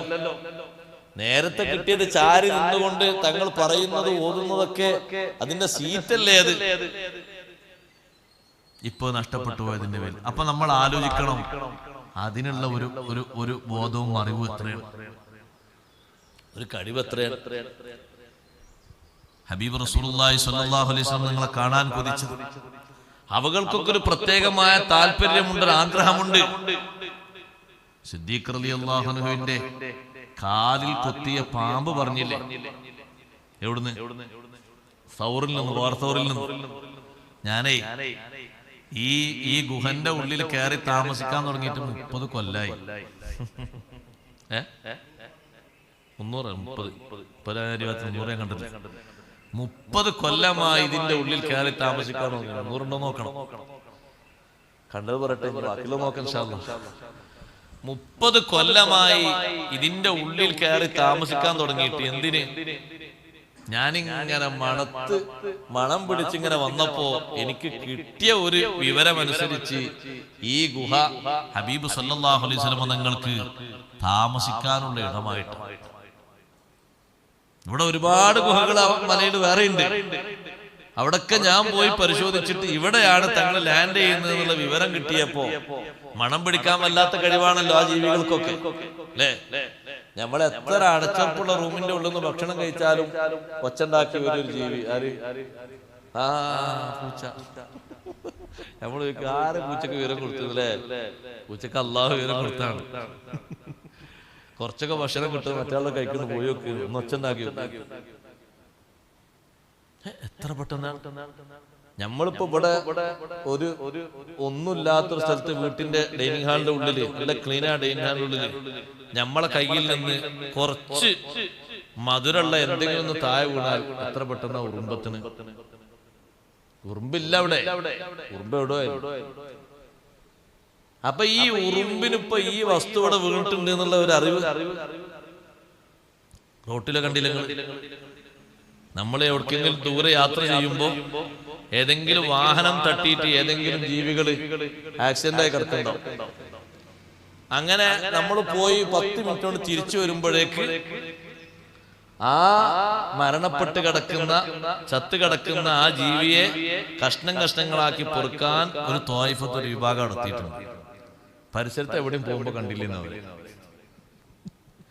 ഇവരാരോ അനൗൺസ്മെന്റ് ചെയ്ത് വിളിച്ചു വരുത്തിയതാ, അല്ലെ പോസ്റ്റ് ഒട്ടിച്ചതാ, ഒന്നും അല്ലല്ലോ. അപ്പൊ അവർക്ക് ഇത് പിടിക്കാനുള്ള ഒരു കഴിവ് അല്ലാഹു തആല കൊടുത്തതല്ലേ? അപ്പൊ ആ ഒരു ശേഷിയില്ലേ? നിങ്ങൾ നോക്ക്, ഇപ്പൊ ഈ മരത്തടിക്ക് ആ ചെരുവിലേക്ക് നിർത്തിവെച്ചാലും കേൾക്കാലോ, തങ്ങളെ സൗണ്ട് കേൾക്കാലോ, ആയത്ത് കേൾക്കാം, തങ്ങൾ ഓതുന്നു കേൾക്കാം, സ്വഹാബത്തിന്റെ ദിക്റൊക്കെ കേൾക്കാം. പക്ഷെ അത് പോരാ. പിന്നെ തങ്ങളെ ശരീര സ്പർശനം, അവിടുന്ന് ചാരി നിന്നിട്ടാണല്ലോ ഖുതുബ ഓതുന്നത്, അത് വേണം എന്നുള്ളൊരു വിവരം. അതാണ് ആ പാമ്പ് പറഞ്ഞത്, ഞാന് കാലിൽ കൊത്തിയത് കൊത്താൻ പറ്റാത്ത കാലാന്നറിയാം, പക്ഷേ എന്റെ ഷൗക്ക് കൊണ്ട്, എന്റെ ആഗ്രഹം കൊണ്ട് എനിക്കൊരു മറ എന്റെ മുന്നിൽ വന്നു വീണു. നബി സല്ലല്ലാഹു അലൈഹി വസല്ലം നിങ്ങളെ കാണില്ലെന്ന്. ലിമ ഹജബ്തനി, നിങ്ങൾ എന്തിനെനിക്ക് മറയിട്ടു എന്നാണ് പാമ്പ് ചോദിച്ചത്. ലിമ ഹജബ്തനി, നിങ്ങൾ എനിക്ക് എന്തിനു മറയിട്ടു? ഇത്രയും വർഷമായി ഞാൻ ഇതിന്റെ ഉള്ളിൽ ഹബീബ് സല്ലല്ലാഹു അലൈഹി വസല്ലം നിങ്ങളെ ഒന്ന് കാണാൻ വേണ്ടിയിട്ട് ഞാൻ കാത്തിരിക്കുന്നു. എന്തിനാ നിങ്ങൾ മറയിട്ടത്? അതുകൊണ്ടാ കൊത്തിയത്. വിഷമൊന്നും കരുതരുത്, നിങ്ങളെ കാല് കൊത്താൻ പറ്റാത്ത കാലാണ്, വിശുദ്ധമായ കാലാണെന്ന് എനിക്കറിയാം. നമ്മളെ നാട്ടിൽ തന്നെ എത്ര ഔലിയാക്കൾ നോക്കും. നമ്മളെ പള്ളിശ്ശേരിയിലുണ്ട് ഒരു വലിയ വഫാത്തായിപ്പോ ഒരു വലിയ, മലപ്പുറം ജില്ലയിൽ പള്ളിശ്ശേരി വണ്ടൂര് ഭാഗത്ത്. ആ വലിയ ചരിത്രത്തിൽ കാണാം, അദ്ദേഹം പള്ളിയിലേക്ക് ഇങ്ങനെ പോകുന്ന സമയത്ത് ഒരു പാമ്പ് വന്നു കടിച്ചു കാല്, ഒരു വിരലും. അപ്പൊ ആ വിരല് പാമ്പിന് വേണ്ടിട്ടല്ലേ പാമ്പ് കടിച്ചത്, ആ വിരലും മുറിച്ചിട്ട് ആ വിരലും നോട്ടെ, ആ വിരലങ്ങോട്ട് കൊടുത്ത് നിസ്കാരം കഴിഞ്ഞ് തിരിച്ചു വരുമ്പോ ആ വിരലൊരു ഭാഗത്തുണ്ട്, പാമ്പ് ഒരു ഭാഗത്ത് ചത്തെടുക്കുന്നത്. ആ വിരലെടുത്തിട്ട് മഹാനവർകൾ ഇങ്ങനെ ജോയിന്റ് ചെയ്ത് റെഡിയാക്കി വെച്ചു, അവിടെ റെഡിയാക്കി ഫിറ്റാക്കി വെച്ച്. അപ്പൊ അവര് എന്റെ വിരൽ എനിക്ക് വേണമെങ്കിൽ വിരല് ചുരുത്തോ, കുഴപ്പമില്ല, എനിക്കൊരു ഭക്ഷണമല്ലേ വേണ്ടി തിന്നു. പക്ഷേ അത് കടിക്കാൻ പറ്റാത്ത അത്രയും ദറജ കൂടിയ വിരലായത് കൊണ്ടാണ് ആളപ്പുറത്ത് കാലിയായത്. ആ വിരല അങ്ങനെ തന്നെ എടുത്ത് അങ്ങോട്ട് ഒട്ടിച്ചെക്കും ചെയ്തു. നമുക്കിതിൽ വലിയൊരു കഴിയാത്ത കാര്യം തോന്നുന്നുണ്ട്. അംബിയാഇന് മുഅ്ജിസത്തായി അല്ലാഹു തആല നൽകിയത് ചില വിഷയങ്ങൾ ഒഴികെ ബാക്കിയൊക്കെ ഔലിയാഇന് കറാമത്തായി നടക്കും. അമ്പിയാനും മുഴുവത്താനൊക്കെ ചില വിഷയങ്ങളൊക്കെ എന്ന് പറഞ്ഞാൽ ഖുർആനും മുഴുവത്താണ്. അതിന് ഔലിയാക്കൾക്ക് കിട്ടൂല. ബാക്കിയുള്ള അവരുടെ ജീവിതത്തിൽ അവർ കാണിച്ച മുഴുവത്തുകളൊക്കെ ഔലിയായിനും കറാമത്തായി സംഭവിക്കും. അതാണ് സുന്നത്തമായത്തിന്റെ അഖീദ. ഇതിന് മാറ്റം. നബി സല്ലല്ലാഹു അലൈഹി വസല്ലം തങ്ങൾ കണ്ണ് ഒട്ടിച്ചു വെച്ചു കൊടുത്തു, പൊട്ടിയ കാല് ലെവലാക്കി കൊടുത്തു, കണ്ണിന്റെ ചെങ്കണ്ണ് രോഗം മാറ്റിക്കൊടുത്തു. അതുപോലെ തന്നെ ശരീരത്തിൽ നിന്ന് അറ്റ് തൂങ്ങിക്കിടന്നിരുന്ന കാലിന്റെ നെരിയാണിന്റെ ഭാഗം പൊട്ടി തൂങ്ങിക്കിടന്നിരുന്നു. അബ്ദുല്ലാഹിബിൻ അത്തീഖ് റളിയല്ലാഹുവിന്റെ കാല് അതൊന്നിങ്ങനെ റെഡിയാക്കി തൊട്ട് തടവി റെഡിയാക്കി കൊടുത്തു. പിന്നെ അതിൽ മാറ്റമൊന്നുമില്ല. അപ്പൊ അതുപോലെയുള്ള സംഭവങ്ങൾ കറാമത്തിന്റെ അടിസ്ഥാനത്തിൽ ഔലിയാഇനും വരാം. അപ്പൊ ഈ ജീവികളും അചേതന വസ്തുക്കളും ഒക്കെ നിബിധങ്ങളിലേക്കും ഖുർആനിലേക്കും ഒക്കെ ആഗ്രഹിക്കുന്നതും കേൾക്കുന്നതും എത്രമാത്രം വലിയ താല്പര്യത്തോടെയാണ് അള്ളാഹു മനുഷ്യനോട് പറയുന്നത്. ഈ ഖുർആൻ അവർക്കൊന്നും കൊടുക്കാതെ ഞാൻ നിങ്ങൾക്ക് തന്നു എന്നുള്ളത് വലിയൊരു ഗുണല്ലേ.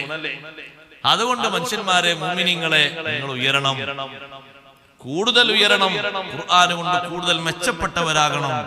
ഉയരത്തിലേക്ക് മനസ്സിന്റെ വിശുദ്ധി ഖുർആൻ ഓതിയിട്ടും പഠിച്ചിട്ടും ചിന്തിച്ചിട്ടും വളർത്തണം.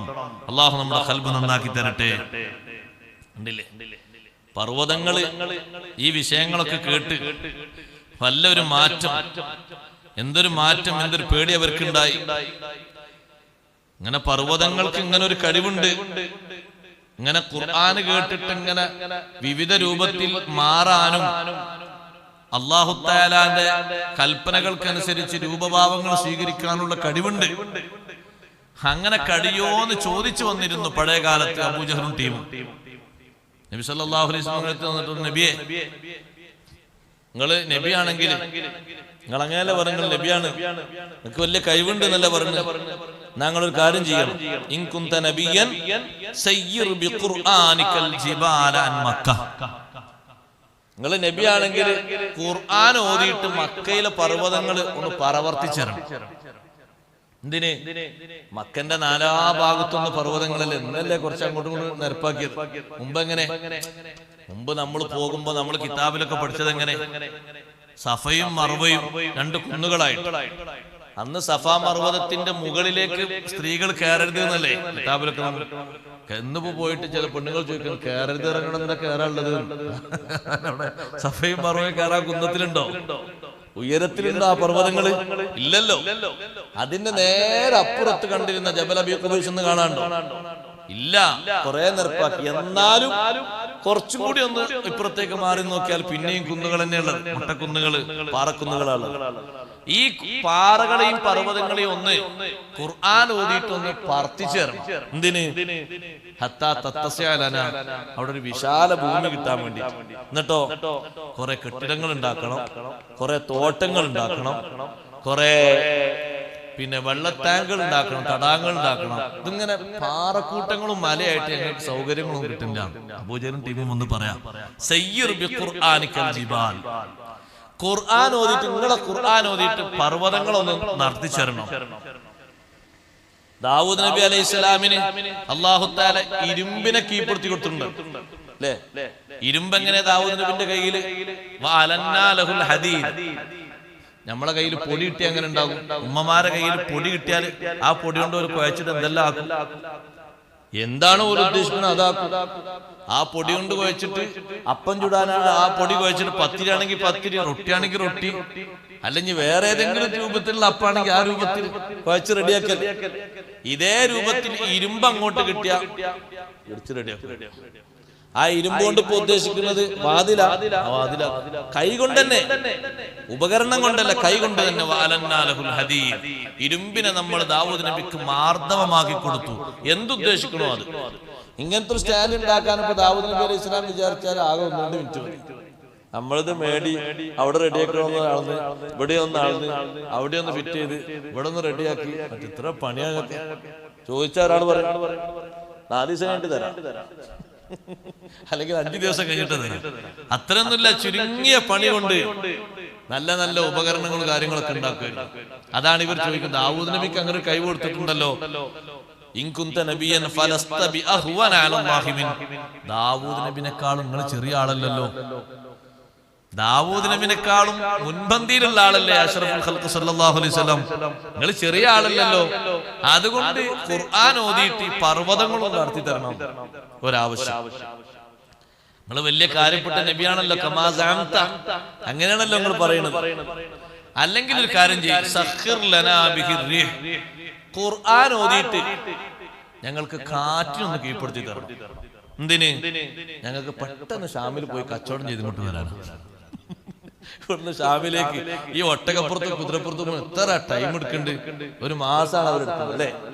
ഷാമിലേക്ക് അവർ പോകുമ്പോ ഒരു മാസല്ലേ? ഇസ്രായേലിന്റെ യാത്രയിൽ നബി സല്ലല്ലാഹു അലൈഹി വസല്ലം തിരിച്ചു വന്നപ്പോ രാത്രിയിൽ ചുരുങ്ങിയ സമയം കൊണ്ട് മക്കത്തുനിന്ന് ബൈത്തുൽ മഖ്ദിസിലേക്ക് എത്തി തിരിച്ചു വന്നപ്പോ ബൈത്തുൽ മഖ്ദിസ് ഷാമിലാണല്ലോ. അവര് പറഞ്ഞു, ഇത്ര ടൈം എടുത്തിട്ട് ഇസ്രായേലിന്റെ അവിടെ ബൈത്തുൽ മഖ്ദിസിനോട് പോയതേ, നമ്മളൊരു മാസം യാത്ര ചെയ്യണം അന്നത്തെ കണക്കിന്. അന്ന് ഈ ഫ്ലൈറ്റ് സംവിധാനം ഒന്നും ഇല്ലല്ലോ. അപ്പൊ അവര് പറയണം, കാറ്റിനെ ഞങ്ങൾക്ക് ഖുർആൻ ഓതിയിട്ട് കാറ്റൊന്ന് കീഴ്പ്പെടുത്തി തരണം. ഇതാ ഞങ്ങൾക്ക് പെട്ടെന്ന് ഷാമിലേക്കൊന്ന് പോയി കച്ചവടം ചെയ്തു വരാം. ഇത് ഭയങ്കര പ്രയാസമാണ് ഈ ഒട്ടകത്തിനും മറ്റൊക്കെ യാത്ര ചെയ്യുന്നത്. അല്ലെങ്കിൽ വേറൊരു കാര്യങ്ങൾ ചെയ്യണം. എന്ത്? ഖുർആൻ ഓതിയിട്ട് 1, 2, 3 മരിച്ച വാപ്പാരെ ഒന്ന് ഹയാത്താക്കി തരാം. ചില റിപ്പോർട്ടുകളിൽ നിങ്ങളെ വാപ്പ കുസൈനെ തന്നെ ആയിക്കോട്ടെ, കുസൈനെ വിധങ്ങൾ ഉപ്പാപ്പാന്റെ പെട്ട ആളാണല്ലോ. എന്നിട്ട് നമ്മൾ ആ കുസൈനോട് ചോദിക്കട്ടെ, നിങ്ങൾ ഈ പറഞ്ഞൊക്കെ ശരിയാണോ അല്ല? ഏതോതിയിട്ട്? ഖുർആൻ ഓതിയിട്ട്. അപ്പോഴാണ് അല്ലാഹു ആയത്തിറക്കുന്നത്, വലൗ അന്ന ഖുർആനൻ സുയ്യിറത് ബിഹിൽ ജിബാലു ഔ ഖുത്തിഅത് ബിഹിൽ അർളു ഔ കുല്ലിമ ബിഹിൽ മൗതാ. വലൗ അന്ന ഖുർആനൻ, ഏതെങ്കിലും ഒരു വേദഗ്രന്ഥം, അവിടെ ഈ ഖുർആൻ നല്ല ഉദ്ദേശം, ഏതെങ്കിലും ഒരു കിതാബ്, ഒരു വേദഗ്രന്ഥം, സുയ്യിറത് ബിഹിൽ ജിബാൽ, ആ വേദഗ്രന്ഥത്തെ ഉപയോഗിച്ച് പർവ്വതങ്ങളെ നടത്തപ്പെട്ടിരുന്നെങ്കിൽ, ഈ കാണുന്ന മലകളെ അതിന്റെ ആടിയിൽ നിന്ന് പറിച്ചെടുത്ത് അന്തരീക്ഷത്തിലൂടെ പ്രവർത്തിക്കപ്പെട്ടിരുന്നുവെങ്കിൽ, ഔ ഖുത്തിഅത് ബിഹിൽ അർളു, അല്ലെങ്കിൽ ആ വേദഗ്രന്ഥം ഉപയോഗിച്ച് ഭൂമിയെ കഷ്ണം കഷ്ണമാക്കപ്പെട്ടിരുന്നുവെങ്കിൽ, അവരുദ്ദേശിക്കുന്ന തരത്തില് ഓരോരുത്തർക്കും കൃഷി ചെയ്യാനും പൂന്തോട്ടം ഉണ്ടാക്കാനും ബിൽഡിംഗ് ഉണ്ടാക്കാനും കഷ്ണം കഷ്ണമാക്കി ഭൂമിയെ ഭാഗിക്കപ്പെട്ടിരുന്നുവെങ്കിൽ, ഔ കുല്ലിമ ബിഹിൽ മൗതാ, അല്ലെങ്കിൽ മരണപ്പെട്ടു പോയവരെ ഖുർആൻ ഓതിയിട്ട് പുറത്തു കൊണ്ടുവന്ന് സംസാരിക്കപ്പെട്ടിരുന്നുവെങ്കിൽ. ഖുർആനുണ്ടോ? മരിച്ചവരുണ്ട്, തിരിച്ചുവരും. ഒരു ചൂണ്ടിക്കാണിക്ക് അയാൾ വരട്ടെ, അയാൾ വരട്ടെ. അങ്ങനെ വല്ലതും ഇവിടെ നടത്തിയിരുന്നുവെങ്കിൽ, നബിയെ ഏതെങ്കിലും ഒരു ഗ്രന്ഥം ഉപയോഗിച്ച് അങ്ങനെ നടത്തിയിരുന്നുവെങ്കിൽ എന്റെ ബാക്കി എന്താ? ലകാന ഹാദൽ ഖുർആൻ, അത് ഈ ഖുർആൻ ആയിരുന്നു. അങ്ങനെ ഒരു കിതാബ് ഉപയോഗിച്ചിട്ട് അല്ലാഹു തആല ഈ പറഞ്ഞ സിദ്ധികൾക്കൊക്കെ ഒരു കഴിവ് അല്ലാഹു തആല ഏതെങ്കിലും ഒരു വേദഗ്രന്ഥത്തിന് കൊടുക്കുകയാണെങ്കിൽ അതാരാകും? ഈ ഖുർആൻ ആകുമായിരുന്നു. നബി സല്ലല്ലാഹു അലൈഹി വസല്ലം നബി അങ്ങനെ തരാന്ന് പറഞ്ഞു. ഖുർആൻ തങ്ങൾ ഓതിയിട്ട് ഇതൊക്കെ തരാന്ന്. പക്ഷേ ഒരു കാര്യമുണ്ട്, ഹബീബ് റസൂലുള്ളാഹി സ്വല്ലല്ലാഹു അലൈഹി വസല്ലം റഹ്മത്താണ്. ഇമാം സുയൂത്തി തങ്ങൾ ഉദ്ധരിക്കുന്നുണ്ട്, ഇതൊക്കെ തരാം. ഇവര് ഈ അബൂജഹലും കമ്പനി ചോദിച്ച ഒക്കെ തരാം. തങ്ങൾ ആയത്ത് ഓതിയിട്ട് മലകളെ വിളിച്ചോളി, മല വരും പോകും, ഒക്കെ ചേരും, മരിച്ചോലൊക്കെ ഹയാത്ത. പക്ഷെ ഒരു കാര്യം, അതങ്ങനെ തന്നിട്ട് ഇവര് വിശ്വസിച്ചിട്ടില്ലെങ്കിൽ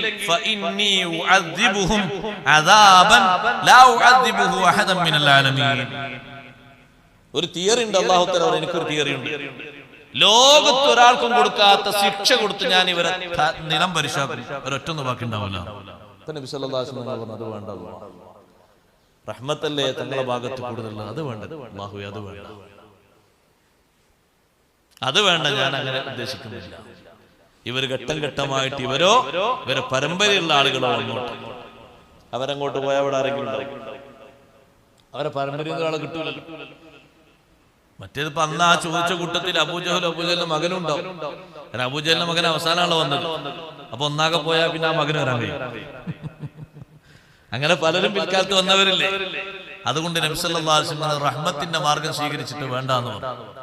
അങ്ങനെ ഒരു കഴിവ് ഏതെങ്കിലും ഒരു വേദഗ്രന്ഥം കൊണ്ട് അല്ലാഹു തആല നടത്താൻ ഉദ്ദേശിച്ചിരുന്നുവെങ്കിൽ അത് തൗറാത്തല്ല, ഇഞ്ചീലല്ല, സബൂറല്ല, ഈ ഖുർആനാണ്. അവരാവശ്യപ്പെട്ടതാണ്. അങ്ങനെ വല്ലതും ആവശ്യം ഉദ്ദേശിച്ച് ആരെങ്കിലും വന്ന് പറയുകയാണെങ്കിൽ ഈ ഖുർആൻ അതിനൊക്കെ മതിയായതാണ്. പക്ഷേ അല്ലാഹു തആല അങ്ങനെ വേണ്ടാന്ന് വെച്ചു. അള്ളാഹ് ഉദ്ദേശിക്കുകയാണെങ്കിൽ മനുഷ്യന്മാരെ മൊത്തം ഹിദായത്തിലാക്കാനിപ്പോ ഈ ഖുർആനും ഈ കാര്യങ്ങളൊക്കെ വേണം. അല്ലാഹു തആലയുടെ തീരുമാനമാണ്. അതിലാരും ചോദ്യം ചെയ്യേണ്ടതില്ല. അള്ളാഹുവിന്റെ തീരുമാനമാണ്. വിശ്വസിക്കാനും സ്വീകരിക്കാനുള്ള കഴിവുകളൊക്കെ അല്ലാഹു തആല കൊടുക്കും.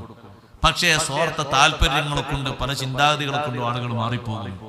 ആ മാറ്റത്തിന്റെ പേരിൽ അല്ലാഹു തആല അവർക്ക് പരീക്ഷണം നൽകും. കടുത്ത പരീക്ഷണം ആഖിറത്തിലും നൽകും.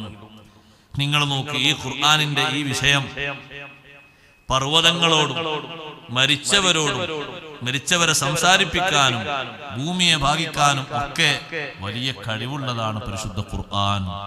അതാണ് അല്ലാഹു തആല ഇവിടെയും പറഞ്ഞ ആശയം. ലൗ അൻസൽനാ ഹാദൽ ഖുർആന അലാ ജബലിൻ ലറഅയ്തഹു ഖാശിഅൻ മുതസദ്ദിഅൻ മിൻ ഖശിയത്തില്ലാഹ്.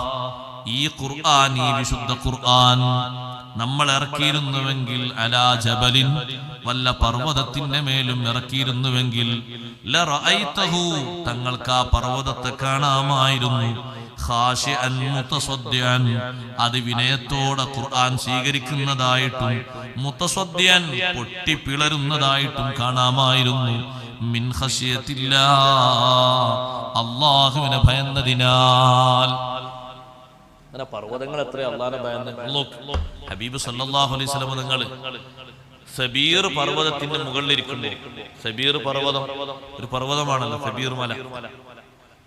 സബീർ മലയുടെ മുകളിലിരിക്കുമ്പോ, മക്കത്ത് സബീർ മലയുടെ മുകളിൽ ഇരിക്കുമ്പോ താഴ്ന്ന് നോക്കിയിട്ട് ഖുറൈശികൾ പറഞ്ഞു, ഇപ്പൊ കൊല്ലാൻ നല്ല സുഖമാണ്. പക്ഷെ കൊല്ലൽ നടക്കൂല കേട്ടോ, അത് വേറെ വിഷയം. കൊല്ലാൻ അങ്ങനെ പലരും നോക്കിയിട്ടുണ്ട്, നടക്കൂല. ഇസ്മത്ത് കൊടുത്ത അല്ലാഹു തആല അല്ലേ, അത് ഭേദിക്കാൻ ആർക്കും കഴിവുള്ളത്? ലോകത്താർക്കും കഴിയും. അല്ലാഹു തആല തീരുമാനിച്ചു കൊല്ലാൻ കഴിയൂല. നബിന് അങ്ങനെയാണെങ്കിൽ നമ്രൂദിന് കഴിയണ്ടേ? ഇബ്രാഹിം നബിനെ കൊല്ലാൻ, മൂസാ നബിനെ കൊല്ലാൻ ഫിർഔന് കഴിയണ്ടേ? അല്ലാഹു തആലയുടെ തീരുമാനം മറികടക്കാൻ ആർക്കും കഴിയില്ലല്ലോ. പക്ഷെ അവരൊരു താല്പര്യം, അവര് പറഞ്ഞു മലന്റെ മേലെയാണ്, സുഖാണ്, പെട്ടെന്ന് ഇങ്ങോട്ട് ഇറങ്ങിയാൽ നമ്മളങ്ങോട്ട് പോയിട്ട് പിടിച്ച് കെട്ടി വലിച്ചിട്ട് താഴോട്ട് തള്ളിട്ടാൽ സംഗതി റെഡിയാവും.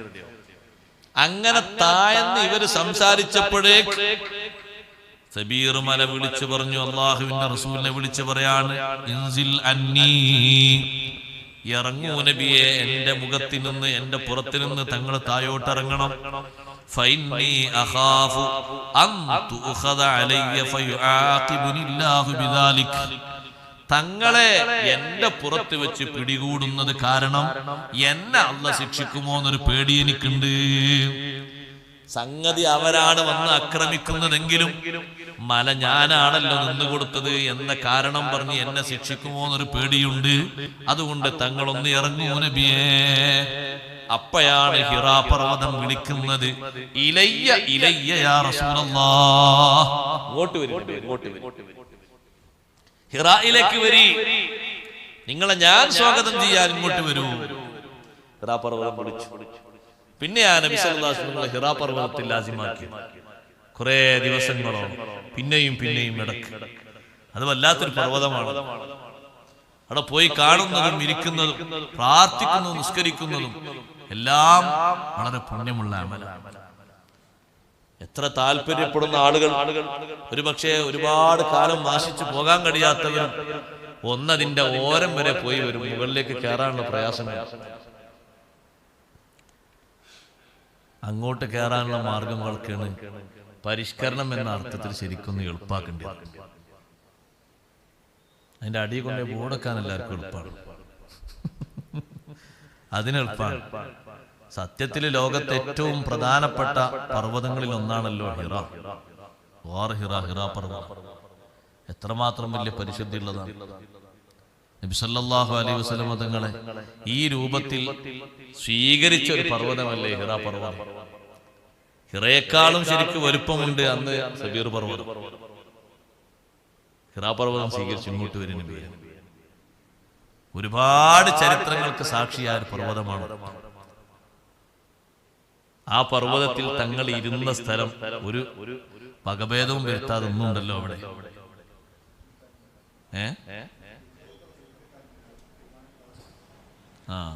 മാന്തിക്കൊണ്ടാക്കാനൊക്കെ സുരക്ഷത്തിന് പാറക്കല്ലുകളൊക്കെ അങ്ങനെ തന്നെ ഉണ്ടല്ലോ, അതുകൊണ്ടാണ് നിൽക്കുന്നില്ല. അവിടെ ഇരുന്ന് അവിടെ നേരെ നോക്കിയാൽ കാബത്തുൽ മുശറഫയല്ലേ കാണുന്നത്. അവിടെ നിസ്കരിക്കലും ദ്വാരക്കും വരെ പുണ്യമുള്ള സ്ഥലമാണ്. ദുആഇന് ഉത്തരം കിട്ടുന്ന സ്ഥലങ്ങളാണ്. മക്കയിൽ എണ്ണിയ കൂട്ടത്തിലൊരു സ്ഥലമാണ് ഗാർ ഹിറ. അത് ശരിക്കും ഒരു പാറന്റെ ഇടയിലൂടെ പോയിട്ടുള്ള ചെറുക്ക് ഒരാൾക്ക് മാത്രമുള്ള ഒരു ഗ്യാപ്പിന് ഒതുങ്ങിയ ഒരു സ്ഥലമാണെങ്കിലും ആ സ്ഥലത്തിന് ലോകത്ത് വലിയ പരിശുദ്ധിയും വലിയ പുണ്യമുണ്ട്. ഒരുപാട് തവണ ബഹുമാനപ്പെട്ട ബീവി ഖദീജ റളിയല്ലാഹു അൻഹാ കയറി ഇറങ്ങിയ മലയാണ്. ഒന്നും രണ്ടും തവണല്ല, പ്രായാധിക്യത്തിൽ 55-ാമത്തെ വയസ്സിൽ. നമ്മൾ ആലോചിക്കണം, ചെറിയ വയസ്സിലല്ല, 55-ാമത്തെ വയസ്സിൽ. ആ മഹദിയുടെ ആരോഗ്യവും അല്ലാഹു തആല കൊടുത്തൊരു തൗഫീഖൊന്നും വേറെ തന്നെ. ഇപ്പൊ ഒരു 25-30 വയസ്സുള്ള ആള് പോയാൽ എത്ര കുപ്പി വെള്ളം കുടിക്കും? അതന്നെ വെള്ളത്തിന്റെ മറ്റു സൗകര്യം മുകളിലുള്ള ആരോ നിർമ്മിച്ചുകൊണ്ട് വലിയൊരു ഭാഗ്യം. അല്ലെങ്കിൽ കുഴങ്ങി നടുവിൽ ഇരിക്കുകയും ചെയ്യും. കുടിച്ചിട്ടെങ്കിലും കേറാലോ. ഒരു മുറുക്കും വെള്ളം കുടിക്കാതെ ഒരു പക്ഷെ പാകിസ്ഥാനാണ് കയറിയത്. അവർക്ക് വലിയ ആഫിയത്താണ്. ഓൽക്കുള്ള ആഫിയത്ത് ആ പരിപ്പ് റൊട്ടി കഴിച്ചിട്ടാണ്. നമ്മളെ പോലെ സോഫ്റ്റ് അല്ലല്ലോ കഴിക്കുന്നത്. ഓലെങ്ങാനും ആ റൊട്ടി തന്നെ കണ്ടാൽ നമ്മളെ ആൾക്കാരിങ്ങനെ നോക്കിക്കും, റബ്ബേ എന്താണ് ആ തിന്നണത്. അപ്പൊ ആ ശരീരത്തിനനുസരിച്ചുള്ള ആരോഗ്യം ഉണ്ടാവും. നമ്മൾ സ്മൂത്തായത് കൂടുതൽ കഴിച്ചിട്ട് നമുക്ക് ഒരു സംഗതി ഇങ്ങനെ കൂടി വരാണ്, എന്ത് കൊളസ്ട്രോൾ. അപ്പൊ അത് കൂടുന്നതിനനുസരിച്ച് ഇപ്പുറത്ത് ബലം കുറഞ്ഞു പോവാണ്, ആരോഗ്യം കുറഞ്ഞു പോവാണ്. അത്താഴത്തിന് കഴിക്കുന്ന ഭക്ഷണങ്ങളിലും ഖനം കൂടുതലുള്ള ഭക്ഷണം കഴിക്കാൻ പാടില്ല. ഖനം കുറവുള്ള ഭക്ഷണവും അതുപോലെ തന്നെ കഴിച്ച ഭക്ഷണത്തിനെ പെട്ടെന്ന് ദഹിപ്പിക്കാത്ത രീതിയിലുള്ള ഭക്ഷണങ്ങളും കഴിക്കും. അതിന് ഏറ്റവും നല്ലത് കിട്ടുകയാണെങ്കിൽ നല്ല മത്തൻ്റെ ഇലയും മറ്റൊക്കെ. അപ്പൊ ആൾക്കാർ ഇപ്പൊ എവിടെ എല്ലായിടത്തും വാങ്ങിക്കൂടി. അങ്ങനെയുള്ള നല്ല കറികൾ അതിന് കഴിക്കുന്ന ആൾക്ക് അതുകൊണ്ട് കൂടുതൽ ക്ഷീണം ഉണ്ടാവില്ല, ആരോഗ്യം വർദ്ധിക്കും ചെയ്യും, കഴിക്കുന്ന നല്ല രൂപത്തിൽ നിൽക്കുകയും ചെയ്യും. ഇത് അപ്പോഴും ഉണ്ടാകും ഒരു ലോഡ് ഇറച്ചിയും ലോഡ് മീനും. അങ്ങനെ അത് കഴിച്ച് ശീലിക്കുമ്പോഴാണ് നമുക്ക് ഈ ക്ഷീണവും കാര്യങ്ങളൊക്കെ എല്ലാ സമയത്തും. അതന്നെ ലിറ്റർ കണക്കിന് ഓയിലെണ്ണയിൽ പൊരിച്ചെടുത്ത് വെളിച്ചെണ്ണയിൽ പൊരിച്ചാൻ പറയുമ്പോൾ നമ്മൾ ആൾക്കാർക്ക് കൈ ഫുള്ളാണ്.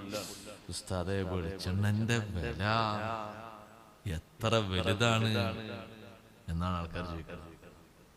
ഇനി പൊരിക്കാൻ എത്ര തോനെ വെള്ളം പോലെ എണ്ണ വയ്ക്കേണ്ട ആവശ്യമില്ല, കുറച്ച് അതിന്മേൽ അപ്പുറം നനച്ചാൽ മതിയല്ല. അതിന് വായു കൂട്ടുന്നു ഈ വയലെണ്ണ ഒന്നായിട്ട്. അത് ശരീരത്തിലാണെങ്കിൽ വരുത്തുന്ന ദോഷങ്ങൾ ചെറുതൊന്നുമല്ല. പറമ്പിൽ നിന്ന് കിട്ടുന്ന തേങ്ങ അവിടെ ഇവിടെ കൂട്ടിടാതെ അത് വെട്ടി റെഡിയാക്കിയിട്ട് ആട്ടിയിട്ട് നല്ല വെളിച്ചെണ്ണ ഉണ്ടാക്കി, അതാണ് ഏറ്റവും നല്ലത്. ശരീരത്തിന് കുറവില്ല. തെങ്ങിനെ കുറ്റം പറഞ്ഞു തേങ്ങൊക്കെ പോയപ്പോ വില കണ്ടില്ല. അപ്പൊ ആൾക്കാർ പറയണം, പഴയ കാലത്ത് പറഞ്ഞാൽ ആലയത്തിന് ഈ വേണ്ടില്ലായിരുന്നു, കുറ്റം പറഞ്ഞില്ലായിരുന്നു, ആ വെച്ച പത്രത്തിൽ ഉണ്ടായ മതിയായിരുന്നു ആൾക്കാർ ഇപ്പൊ പറയാം. അത് ചിലതിന് ചില കാലാവസ്ഥയിൽ അങ്ങനെ ഉണ്ടാകും. അത് എല്ലാ കൃഷിയുടെയും അവസ്ഥയിൽ അങ്ങനെ വരും, ഒരേ ലെവലിൽ നിൽക്കില്ല. പണ്ട് ബാപ്പ ഇഞ്ചി ഇടുമ്പോ ഒരു കൊല്ലം നല്ല ലാഭം കിട്ടിയാൽ പിറ്റത്തെ കൊല്ലം ഒരു പക്ഷേ മുതൽ മുടക്കും പണിക്കൂലിയും ഒന്നും കുറവില്ലാതെ കിട്ടും. അപ്പൊ ചിലപ്പോ ഉമ്മ പറയും, വെറുതെ അധ്വാനം ഒന്നും കിട്ടിയില്ല കാര്യം, ഒണിഞ്ഞത് വേണ്ട. അതെല്ലാത്തിനും അങ്ങനെ. എന്നാ അത് കഴിഞ്ഞ് പിറ്റത്തെ കൊല്ലം കഴിഞ്ഞ് വന്നാലോ നല്ല ലാഭം കിട്ടും. അതെല്ലാത്തിന്റെ സ്വഭാവം അങ്ങനെ. ചില സമയത്ത് നല്ല മൂല്യം ഉണ്ടാവും, ചില നല്ല കുറവുണ്ടാവും. അതുകൊണ്ട് ഉണ്ടാക്കുന്ന കൃഷികളിലൊന്നും നിരാശപ്പെടാൻ പാടില്ല. അതങ്ങനെ മൊത്തമായിട്ട് അങ്ങനെ തന്നാൽ എന്താണ്, അല്ലാഹു തആലക്ക് ഒരു കുറവില്ല. പക്ഷെ നമ്മളെ അവസ്ഥ മാറിപ്പോകും. ഖുർആനിൽ അല്ലാഹു പറഞ്ഞില്ലേ, വലൗ ബസത്തല്ലാഹു റിസ്ഖ ലിഇബാദിഹി ലബഗൗ ഫിൽ അർദ്. അടിമകൾക്ക് ഓരോരുത്തർക്കും ഉദ്ദേശിച്ച കോടിക്കണക്കിന് അങ്ങോട്ട് തന്നു, അല്ലാഹുക്കല്ല കുറവുണ്ടോ? പക്ഷേ എന്ത് വരും, ലബഗൗ ഫിൽ അർദ്, ഭൂമിയിൽ അവർ അക്രമം കാണിക്കും. തീട്ടൂരം കാണിക്കും. അനുസരിക്കോ? ഒരു ഇഞ്ച് കിട്ടൂല അനുസരിക്കാൻ. ഇപ്പൊ തന്നെ കിട്ടില്ല, മറ്റല്ല കുറച്ച് കൊടുത്താൽ കിട്ടുന്നു. ഒരൊറ്റ കുട്ടിനെ കിട്ടൂല. അതുകൊണ്ട് അല്ലാഹു തആലാന്റെ ഒരു റഹ്മത്താണ് പാകപ്പെടുത്തി തന്നത്. നമ്മളൊക്കെ എന്താ കരുതുന്നത്? അല്ലാഹു തആല നമ്മളോട് കൂടുതൽ മൈൻഡില്ല, ഈ കോലത്തിൽ ചുരുക്കി ഇടങ്ങേറാക്കി അല്ല. ഞമ്മക്കെങ്ങാനും ആശിച്ചതിലപ്പുറം തന്നിരുന്നെങ്കിൽ ഒന്നിനും കിട്ടൂല. ഖുർആന പറഞ്ഞ ആയത്തൊന്ന് ആലോചിച്ചു നിങ്ങൾ. വലോ ബസത്തല്ലാഹു റിസ്ഖ ലിഇബാദിഹി, വേണ്ട വിധത്തിൽ അള്ളാഹു വിശാലത അങ്ങോട്ട് കൊടുത്താൽ അള്ളാന്റെ അടിമകളെ, അള്ളാനെ സ്വീകരിച്ച് വിശ്വസിച്ച ആൾക്കാർ ഭൂമിയിൽ അവർ അക്രമികളായി മാറും. കാരണം എന്താ, അവർ എന്തൊന്നാലും കുഴപ്പമില്ല, ജീവിക്കാണ്ടല്ലോ എന്നാണ് ഓരോരുത്തരുത്തുണ്ടാകുക. ഓരോരുത്തരുത്തും ആ നിലപാടാണ് ഉണ്ടാകുക. അപ്പൊ ഒരു പ്രശ്നമില്ലാത്ത വിധത്തിൽ അക്രമം കൊണ്ട് ചെയ്യും, പരിധി വിടും, എല്ലാം ലംഘിക്കും. അതുകൊണ്ടാണ് ലിമിറ്റ് അനുസരിച്ച് അള്ളാഹു അളവനുസരിച്ച് ഇങ്ങനെ ഇറക്കി കൊടുക്കുന്നത്. ആരും അതിൽ നിന്ന് വഴി തെറ്റിപ്പോകണ്ട, പാകത്തിൽ ഉള്ളത് ഉപയോഗിച്ച് അങ്ങനെ ജീവിച്ച് ഇബാദത്തിലായി പോന്നോട്ടെ എന്ന് പറഞ്ഞിട്ട്. അല്ല തരാൻ അല്ലാഹു തആലക്ക് കമ്മിയുള്ളതുകൊണ്ടാണ് അങ്ങനെ കരുതണ്ട. തന്നാൽ അത്രയും തീരാത്ത അത്രയും വലിയ ഖജനാവ് അല്ലാഹു തആലക്ക് മാത്രമേ ഉള്ളൂ. അതുകൊണ്ട് പറഞ്ഞു വന്നത് പർവ്വതങ്ങൾക്കുള്ള വലിയ ബോധമാണ്. സയ്യിദുനാ റസൂലുള്ളാഹി സ്വല്ലല്ലാഹു അലൈഹി വസല്ലം നിങ്ങൾക്ക് വേറെയും കാണാം, നമുക്ക് ഹദീസിൽ സംഭവങ്ങളിൽ കാണാം. ബഹുമാനപ്പെട്ട ജാഫർ ബിൻ അബി ത്വാലിബ് റളിയല്ലാഹു അൻഹു, ജാഫർ ത്വയ്യാർ എന്ന് പേര് വിളിച്ച് നബി സല്ലല്ലാഹു അലൈഹി വസല്ലം പേരിട്ടതാണല്ലോ ത്വയ്യാർ, ജാഫർ റളിയല്ലാഹു അൻഹു. പറന്ന് നടക്കുന്ന മനുഷ്യൻ എന്നാണല്ലോ ത്വയ്യാറിന്റെ അർത്ഥം. മലക്കുകളെ കൂടെ മൂത്തത്ത് യുദ്ധത്തിൽ നിന്ന് ഷഹീദായതിനു ശേഷം മലക്കുകളെ കൂടെ രണ്ട് പച്ച ചിറകുള്ള അവയവങ്ങളും വെച്ച് പറക്കുന്നത് ഞാൻ കണ്ടു എന്നാണ്. ഇന്നി റഅയ്തു ജഅഫറ ഫിൽ ജന്നതി യതീറു മഅൽ മലായിക, ജാഫർ റളിയല്ലാഹു അൻഹു ഞാൻ കണ്ടു മലക്കുകളെ കൂടെ പറക്കുന്നത്. അതാണ് ജാഫർ ത്വയ്യാർ.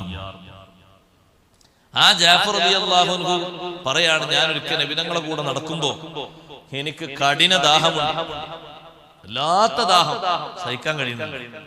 നബി സല്ലല്ലാഹു അലൈഹി വസല്ലം തങ്ങൾക്ക് എത്ര ദാഹം വന്നാലും സഹിക്കാൻ കഴിയും, എത്ര വിശപ്പ് വന്നാലും സഹിക്കാൻ കഴിയും. അത് ശരീരം ഒന്ന് വേറെയാണ്. അതുകൊണ്ടാണല്ലോ തങ്ങൾക്ക് മാത്രം അല്ലാഹു തആല കൊടുത്തൊരു നോമ്പാണ് വിസാല്. നമ്മൾക്ക് വിസാല് പോയിട്ട് ഇപ്പോഴുള്ള നോമ്പ് തന്നെ ഒപ്പിച്ചു കൊണ്ടുപോവാണ്. വിസാല് എന്ന് പറഞ്ഞാൽ ഇന്ന് അത്താഴം കഴിച്ച് നോമ്പൊറ്റാ വൈകുന്നേരം തുറക്കാൻ പറ്റൂല, നാളെയും നോമ്പാണ്. ആലോചിക്കാൻ പറ്റുമോ? മറ്റന്നാളും നോമ്പാണ്. ഇന്നത്തെ അത്താഴം കൊണ്ട്, ഒരു ദിവസത്തെ അത്താഴം കൊണ്ട് 2-3 ദിവസം നോമ്പാണ്. അതിനൊരു പ്രത്യേക ആരോഗ്യം തങ്ങൾക്കുണ്ട്.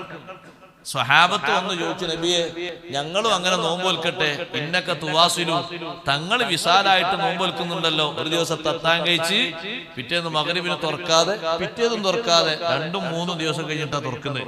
അത്താഴം ഇടയ്ക്ക് ഒരു അത്താഴം മാത്രം. തങ്ങൾ അങ്ങനെ ചെയ്യുന്നുണ്ടല്ലോ.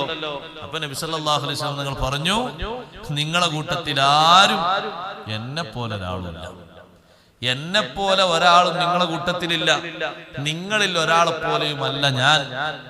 എനിക്ക് അല്ലാഹു തആല വേറിട്ട കഴിവ് തന്നിട്ടുണ്ട്. അതുകൊണ്ട് ഞാൻ അങ്ങനെ ചെയ്യുന്നു എന്ന് കരുതിയിട്ട് നിങ്ങൾ ചെയ്യാൻ നിൽക്കണ്ട. കടുത്ത ദാഹം ജാഫർ റളിയല്ലാഹു അൻഹു നബി തങ്ങളെ മനസ്സിലാക്കി. അപ്പൊ ഞങ്ങളെ നേരെ, ഞങ്ങളിങ്ങനെ പോകുന്ന വഴിക്ക് നേരെ അപ്പുറത്ത് ഞങ്ങളെ സൈഡിലായിട്ട് നല്ലൊരു മലയുണ്ട്, ഒരു പർവ്വതമുണ്ട്. തങ്ങൾ പറഞ്ഞു ജാഫർ റളിയല്ലാഹു അൻഹുവോട്, നിങ്ങൾ പോയിട്ട് ബല്ലിഗ് മിന്നി സലാമ ഇലാ ഹാദൽ ജബൽ, ആ പർവ്വതത്തിനോട് എൻ്റെ ഒരു സലാം പറയണം. എന്നിട്ട് നിങ്ങൾ പറയണം, യുസ്തീക ഇൻ കാന ഫീഹി മാ, മലയിൽ വെള്ളം ഉണ്ടാകുമല്ലോ, വെള്ളം ഉണ്ടെങ്കിൽ നിങ്ങൾക്ക് കുടിപ്പിക്കാൻ വേണ്ടി വെള്ളം തരാൻ പറയണം. പർവ്വതത്തിനോട് പോയിട്ട് സലാം പറയാൻ, എന്നിട്ട് വെള്ളം തരാൻ നബി തങ്ങൾ ജാഫർ റളിയല്ലാഹു അൻഹു ചുമതലപ്പെടുത്തുന്നു. മഹാനവറുകൾ പറഞ്ഞു, ഞാൻ പോയി. എന്നിട്ട് ഞാൻ പറഞ്ഞു, അസ്സലാമു അലൈകി അയ്യുഹൽ ജബൽ, ഓ പർവ്വതമേ. നബി തങ്ങൾ ഒരു സലാം പറഞ്ഞിട്ടുണ്ട്. ആ സലാമാ പറയുന്നത്. പർവ്വതത്തിനോട് സലാമോ? അതെ, പർവ്വതത്തിനോടല്ല. തങ്ങൾ സലാം പറയാൻ ഉദ്ദേശിച്ചാൽ ആരും സലാം കേൾക്കും, മടക്കും. ഫഖാല ബിനുത്ഖിൻ ഫസീഹ്, സുഡമായ ഭാഷയിൽ പർവ്വതം പറഞ്ഞു, ലബ്ബൈക യാ റസൂല റസൂലില്ലാഹ് സ്വല്ലല്ലാഹു അലൈഹി വസല്ലം, അല്ലാഹുവിന്റെ റസൂലിന്റെ ദൂതനായ നബി തങ്ങൾ പറഞ്ഞയച്ച ആളായ ജാഫർ തങ്ങളെ എന്ന് വിളിച്ചു ഉത്തരം ചെയ്തു. സലാം പറഞ്ഞപ്പോ അതിന് മറുപടി. അപ്പൊ ഞാൻ എന്റെ കാര്യം പറഞ്ഞു, വെള്ളം വേണം, അത് നിങ്ങളോട് തരാൻ പറഞ്ഞിട്ടുണ്ട്, അതിനാ വന്നത്. വല്ലാത്ത ദാഹമുണ്ട്, കുറച്ച് വെള്ളം അങ്ങോട്ട് ഒഴുക്കിത്തരണം പർവ്വതത്തിനോട്. പർവ്വതം പറഞ്ഞു, ബല്ലിഗ് സലാമി, എന്റെ ഒരു സലാം നിങ്ങൾ എത്തിക്കണം ഇലാ റസൂലില്ലാഹി സ്വല്ലല്ലാഹു അലൈഹി വസല്ലം, അള്ളാഹുവിന്റെ റസൂലിനോട് എന്റെ ഒരു സലാം പറയണം. എന്നിട്ട് നിങ്ങൾ പറയണം, ഒരു ചെറിയ അപേക്ഷയുണ്ട്. മുൻദു സമീഅതു ഖൗലഹു തആല, അള്ളാന്റെ ഖൗല് ഞാൻ കേട്ടത് മുതൽ. ഏത് ഖൗല്? ഫത്തഖുന്നാറല്ലതി വഖൂദുഹന്നാസു വൽ ഹിജാറ. ഖുർആനിലുള്ള ഒരു ആയത്താണല്ലോ, സൂറത്തുൽ ബഖറയിലെ ആയത്ത്. അൽ ബഖറ 24-ാമത്തെ ആയത്ത്. എന്താണ് ആയത്തിൽ പറയുന്നത്? നരകത്തെ സൂക്ഷിക്കണം. വഖൂദുഹാ, ആ നരകത്തിൽ കത്തിക്കപ്പെടുന്നത് അന്നാസു വൽ ഹിജാറ, മനുഷ്യരെയും കല്ലുകളെയുമാണ് നരകത്തിൽ കത്തിക്കുന്നത്. ആ ആയത്ത് ഞാൻ കേട്ടത് മുതൽ ബക്കൈതു, ഞാൻ കരയാൻ തുടങ്ങി. ലിഖൗഫി അൻ അകൂന മിനൽ ഹിജാറത്തി അല്ലതി ഹിയ വഖൂദുൻ നാർ, നരകത്തിൽ കത്തിക്കപ്പെടുന്ന കല്ല് ഞാനാകുമോ എന്ന് പേടിച്ചിട്ട് ഞാൻ അങ്ങനെ കരയാൻ തുടങ്ങി. കരഞ്ഞ് കരഞ്ഞ് ബിഹൈസു ലം യബ്ഖ ഫിയമാ, ഒരു വെള്ളം ഒരിറ്റ് പോലും ഇല്ലാത്ത രൂപത്തിൽ കരഞ്ഞു. ഇന്ന് കരഞ്ഞിട്ട് നിങ്ങളിലേക്ക് തരാൻ, കണ്ണീർ വാർത്തു തരാൻ വെള്ളമില്ല. ഇപ്പോഴും ഞാൻ കരച്ചിലാണ്, പിടിയിലാണ്. കണ്ണീർ വറ്റുന്ന, പർവ്വതത്തിന്റെ ഉള്ളിലുള്ള കണ്ണീർ തുള്ളികൾ വറ്റുന്ന രീതിയിൽ അത് കരഞ്ഞിട്ടുണ്ട് ഈ ആയത്ത് കേട്ടത് മുതൽ. അപ്പൊ എത്രമാത്രമുണ്ട് ആ പർവ്വതത്തിന്റെ ഒരായത്ത് സ്വീകരിക്കുന്നിടത്തുള്ള അവസ്ഥ എങ്ങനെയാണെങ്കിൽ ഖുർആൻ ഇറങ്ങിയ പിന്നെ എങ്ങനെ ഉണ്ടാവും? പർവ്വതം ഒരായത്ത് കേട്ടപ്പോഴേക്ക് ആ പർവ്വതത്തിന്റെ അവസ്ഥയാണ് ഈ പറയുന്നത്. അപ്പോ ഏറ്റവും റെഡിയല്ലേ അല്ലാഹു പറഞ്ഞത്, ലൗ അൻസൽനാ ഹാദൽ ഖുർആന അലാ ജബലിൻ ലറഅയ്തഹു ഖാശിഅൻ മുതസദ്ദിയൻ മിൻ ഖശിയത്തില്ലാഹ്. പർവ്വതത്തിന്റെ ഒരു പേടി, പർവ്വതത്തിന്റെ ഒരു ഖൗഫ്, അള്ളാഹുവിന്റെ ഖുർആനിൽ ഒരു ആയത്ത് കേട്ടപ്പോഴേക്ക് പർവ്വതത്തിന്റെ ഖൗഫ് ഇത്ര വലുതാണ്. അപ്പൊ സഹോദരങ്ങളെ, ഖുർആൻ മൊത്തം ഇറക്കിയിരുന്നെങ്കിൽ ആ പർവ്വതം പൊട്ടിപ്പിളർന്ന് കഷ്ണം കഷ്ണമാകുമായിരുന്നു.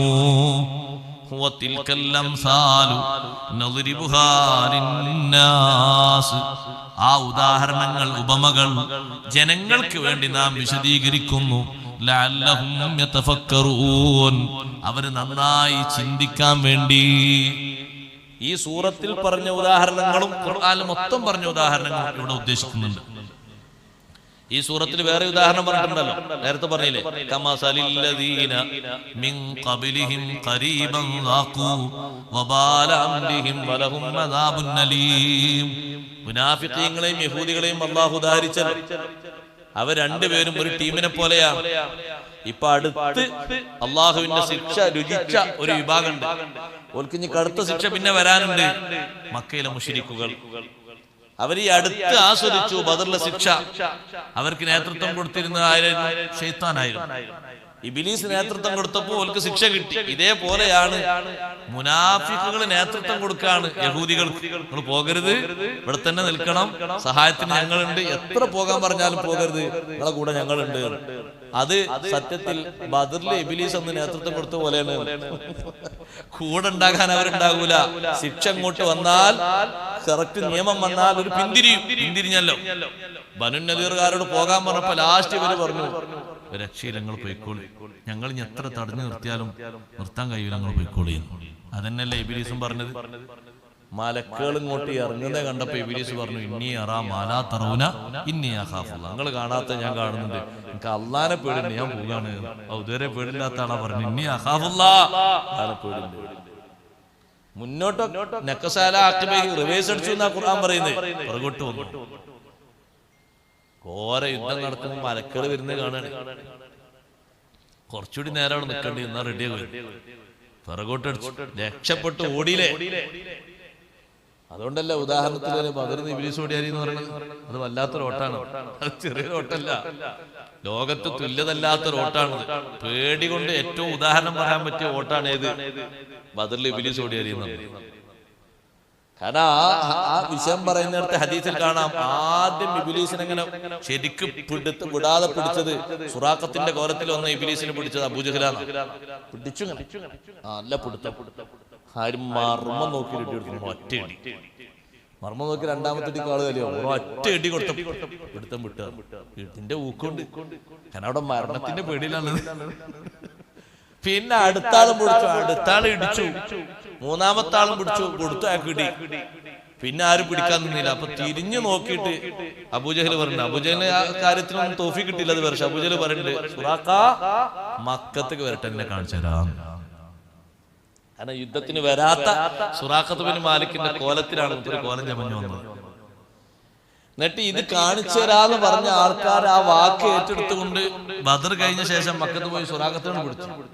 സുറാഖത്ത് പറഞ്ഞു, എന്തെങ്കിലും പറഞ്ഞു, യുദ്ധത്തിന് വന്ന് ഞങ്ങൾക്ക് നേതൃത്വം കൊടുത്തിട്ട് ഇപ്പൊ എന്താ പറയുന്നത്? ഇതില് ഭാര്യ മക്കൾ പറഞ്ഞു, മൂപ്പര് വന്നിട്ടില്ല, മൂപ്പര് പറയില്ല, വന്നിട്ടില്ല ഓടിപ്പോയ ആള് എവിടുന്ന് ഓടി, എന്തോടി, എങ്ങനെ ഓടി? ഞാൻ എവിടെ ഓടിയിട്ടില്ല, ഞാൻ അവിടെ മക്കത്തുണ്ടായിരുന്നു. വരാത്ത ആളെ പിടികൂടി ദേഷ്യം കൊണ്ട് നടന്നില്ല. നിങ്ങൾ നോക്കി ഇബ്ലീസിന്റെ ഒരു പേടി, അതേ പേടിയാണ് മുനാഫിക്കീങ്ങൾക്ക് ഉണ്ടാകുക. അടുത്ത കാലത്ത് ശിക്ഷ അനുഭവിച്ച ഒരു കൂട്ടരെ പോലെയാണ് ഈ മുനാഫിക്കീങ്ങൾ. അവർ പിന്തിരിയും, അവരെ കൂടെ ഉണ്ടാകും. രണ്ടാമത്തെ ഉദാഹരണം പറഞ്ഞു, ശൈത്താനെ പോലെയാണ് മുനാഫിക്കീങ്ങൾ. പറ്റിച്ചല്ലോ, നല്ല ഇബാദത്ത് എടുക്കുന്ന ഒരു മനുഷ്യനെ ശൈത്താൻ പറ്റിച്ചു. ആ മനുഷ്യനെ പറ്റിച്ചിട്ട് അവസാനം കാഫിറാക്കി.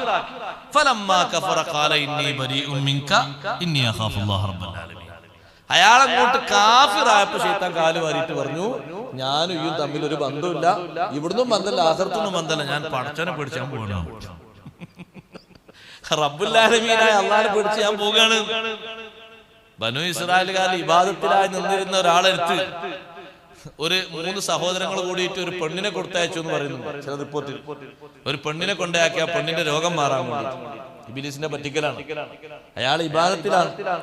അപ്പൊ അയാളെ ബർക്കത്തുകൊണ്ട്, ഇബാദത്തിന്റെയും മന്ത്രത്തിന്റെയും ഒക്കെ ബർക്കത്തുകൊണ്ട് രോഗം മാറിക്കോട്ടെ എന്ന് എഴുതിയിട്ട് ഇയാൾ അങ്ങനെ നിസ്കരിച്ചിന്റെ ഇടക്ക്, നിസ്കാരം ഇങ്ങനെ നിർവഹിക്കുന്നിടക്ക് ഒരിക്കൽ ഈ പെണ്ണിന്റെ ശരീരത്തിലേക്ക് നോക്കിപ്പോയി. നോക്കിയപ്പോ ശൈത്താൻ അയാളെ കണ്ണിൽ ഈ പെണ്ണിനെ അങ്ങോട്ട് ചന്തമാക്കി കൊടുത്തു, നല്ല സൗന്ദര്യം കൊടുത്തു. പിന്നെയും നോക്കിയപ്പോ അയാളെ മനസ്സിലിട്ട് കൊടുത്തു, ഈ പെണ്ണുങ്ങൾ മാത്രമല്ലേ ഉള്ളൂ, വേറെ ആരുമില്ലല്ലോ. ഒന്ന് ബന്ധപ്പെട്ടു എന്ന് എഴുതിയിട്ട് എന്ത് വരാനൊന്ന് സംസാരിച്ചു എന്ന് എഴുതിയിട്ടൊന്ന് സംസാരിച്ചോളി. പെണ്ണിനെ കൊണ്ടുവന്നാക്കിയിട്ട് ഒന്ന് മിണ്ടിയിലാറാ മോശല്ലേ? പെണ്ണിന് രോഗം മാറാൻ കൊണ്ടുവന്നാക്കിയതാണ്.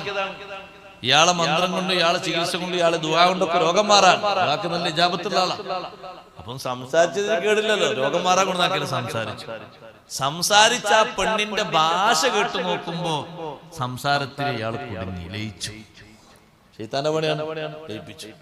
അങ്ങനെ ആ പെണ്ണുമായിട്ട് അവിഹിത വേഴ്ച നടത്താൻ ശൈത്താൻ പ്രേരിപ്പിച്ചു. കുറച്ച് വന്നാ ബാക്കിയും ചെയ്യുമല്ലോ, തുടങ്ങിയാൽ മതി, ബാക്കി മൊബൈലിലേക്ക് ഒത്തിച്ചേരും. അങ്ങനെ ബന്ധപ്പെട്ട് കഴിഞ്ഞപ്പോ അയാൾക്കൊരു കുറ്റബോധം മനസ്സിൽ വെച്ച്, സംഗതി ഇങ്ങനെ സംഭവിച്ചല്ലോ, ഇത് പുറം ലോകം അറിഞ്ഞാൽ ഞാനാകെ വഷളാകൂല, എന്താ അപ്പൊ അതിന് മാർഗം? ശൈത്താൻ അവിടെ മന്ത്രിച്ചു കൊടുത്തു, ഒരു മാർഗമുള്ള ലോകത്ത് അറിയാതിരിക്കാൻ ഈ പെണ്ണിനെ കൊന്നിട്ടപ്പോ പിന്നെ പുറം ലോകം കൊന്നതിന്റെ പേര് ശിക്ഷിക്കൂലല്ല. അത് ഈ പെണ്ണിനെ ചികിത്സിച്ചപ്പോ ആ പെണ്ണ് ഹാലടങ്ങിയിട്ട് വീണു, കീഴിട്ട് തല തടിച്ച് താഴടിച്ച് വീണു. അങ്ങനെ അങ്ങോട്ട് മരിച്ചപ്പോ അങ്ങനെ അങ്ങോട്ട് കുഴിച്ചിട്ടു.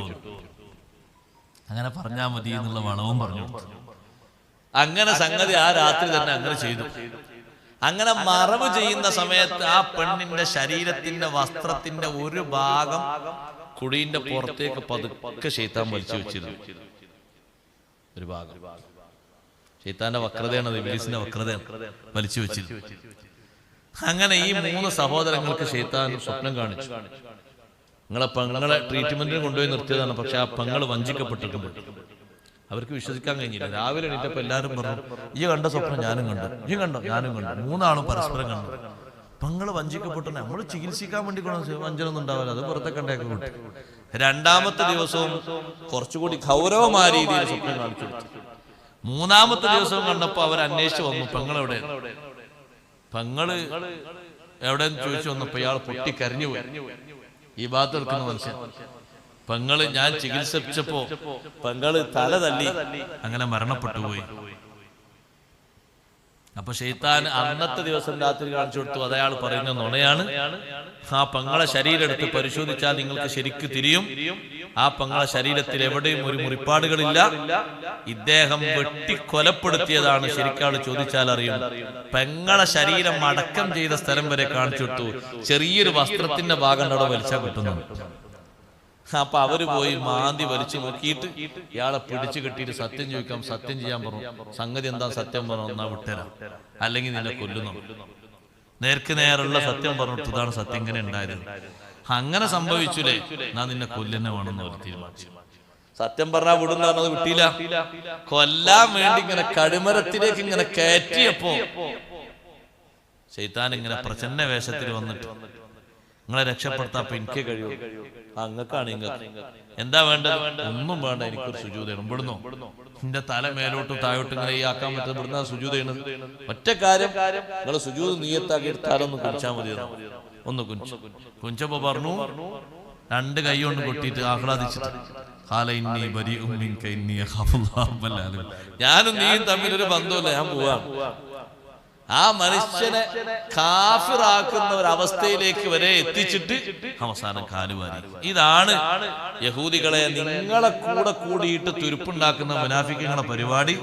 ലാസ്റ്റ് ഘട്ടത്തിൽ എത്തിച്ചാൽ അവര് പറയും ഞങ്ങൾ ഇതിനൊന്നുമില്ല. അതാണ് അവര് പറഞ്ഞത്. മുനാഫിക്കുകളെ വിളിച്ച് നബി സല്ലല്ലാഹു അലൈഹി വസല്ലം ചോദ്യം ചെയ്തപ്പോ ഞങ്ങൾ അറിയുന്നില്ല, സംഭവം തന്നെ അറിയില്ല, അവരെ കൂടെ കൂടിയിട്ട്.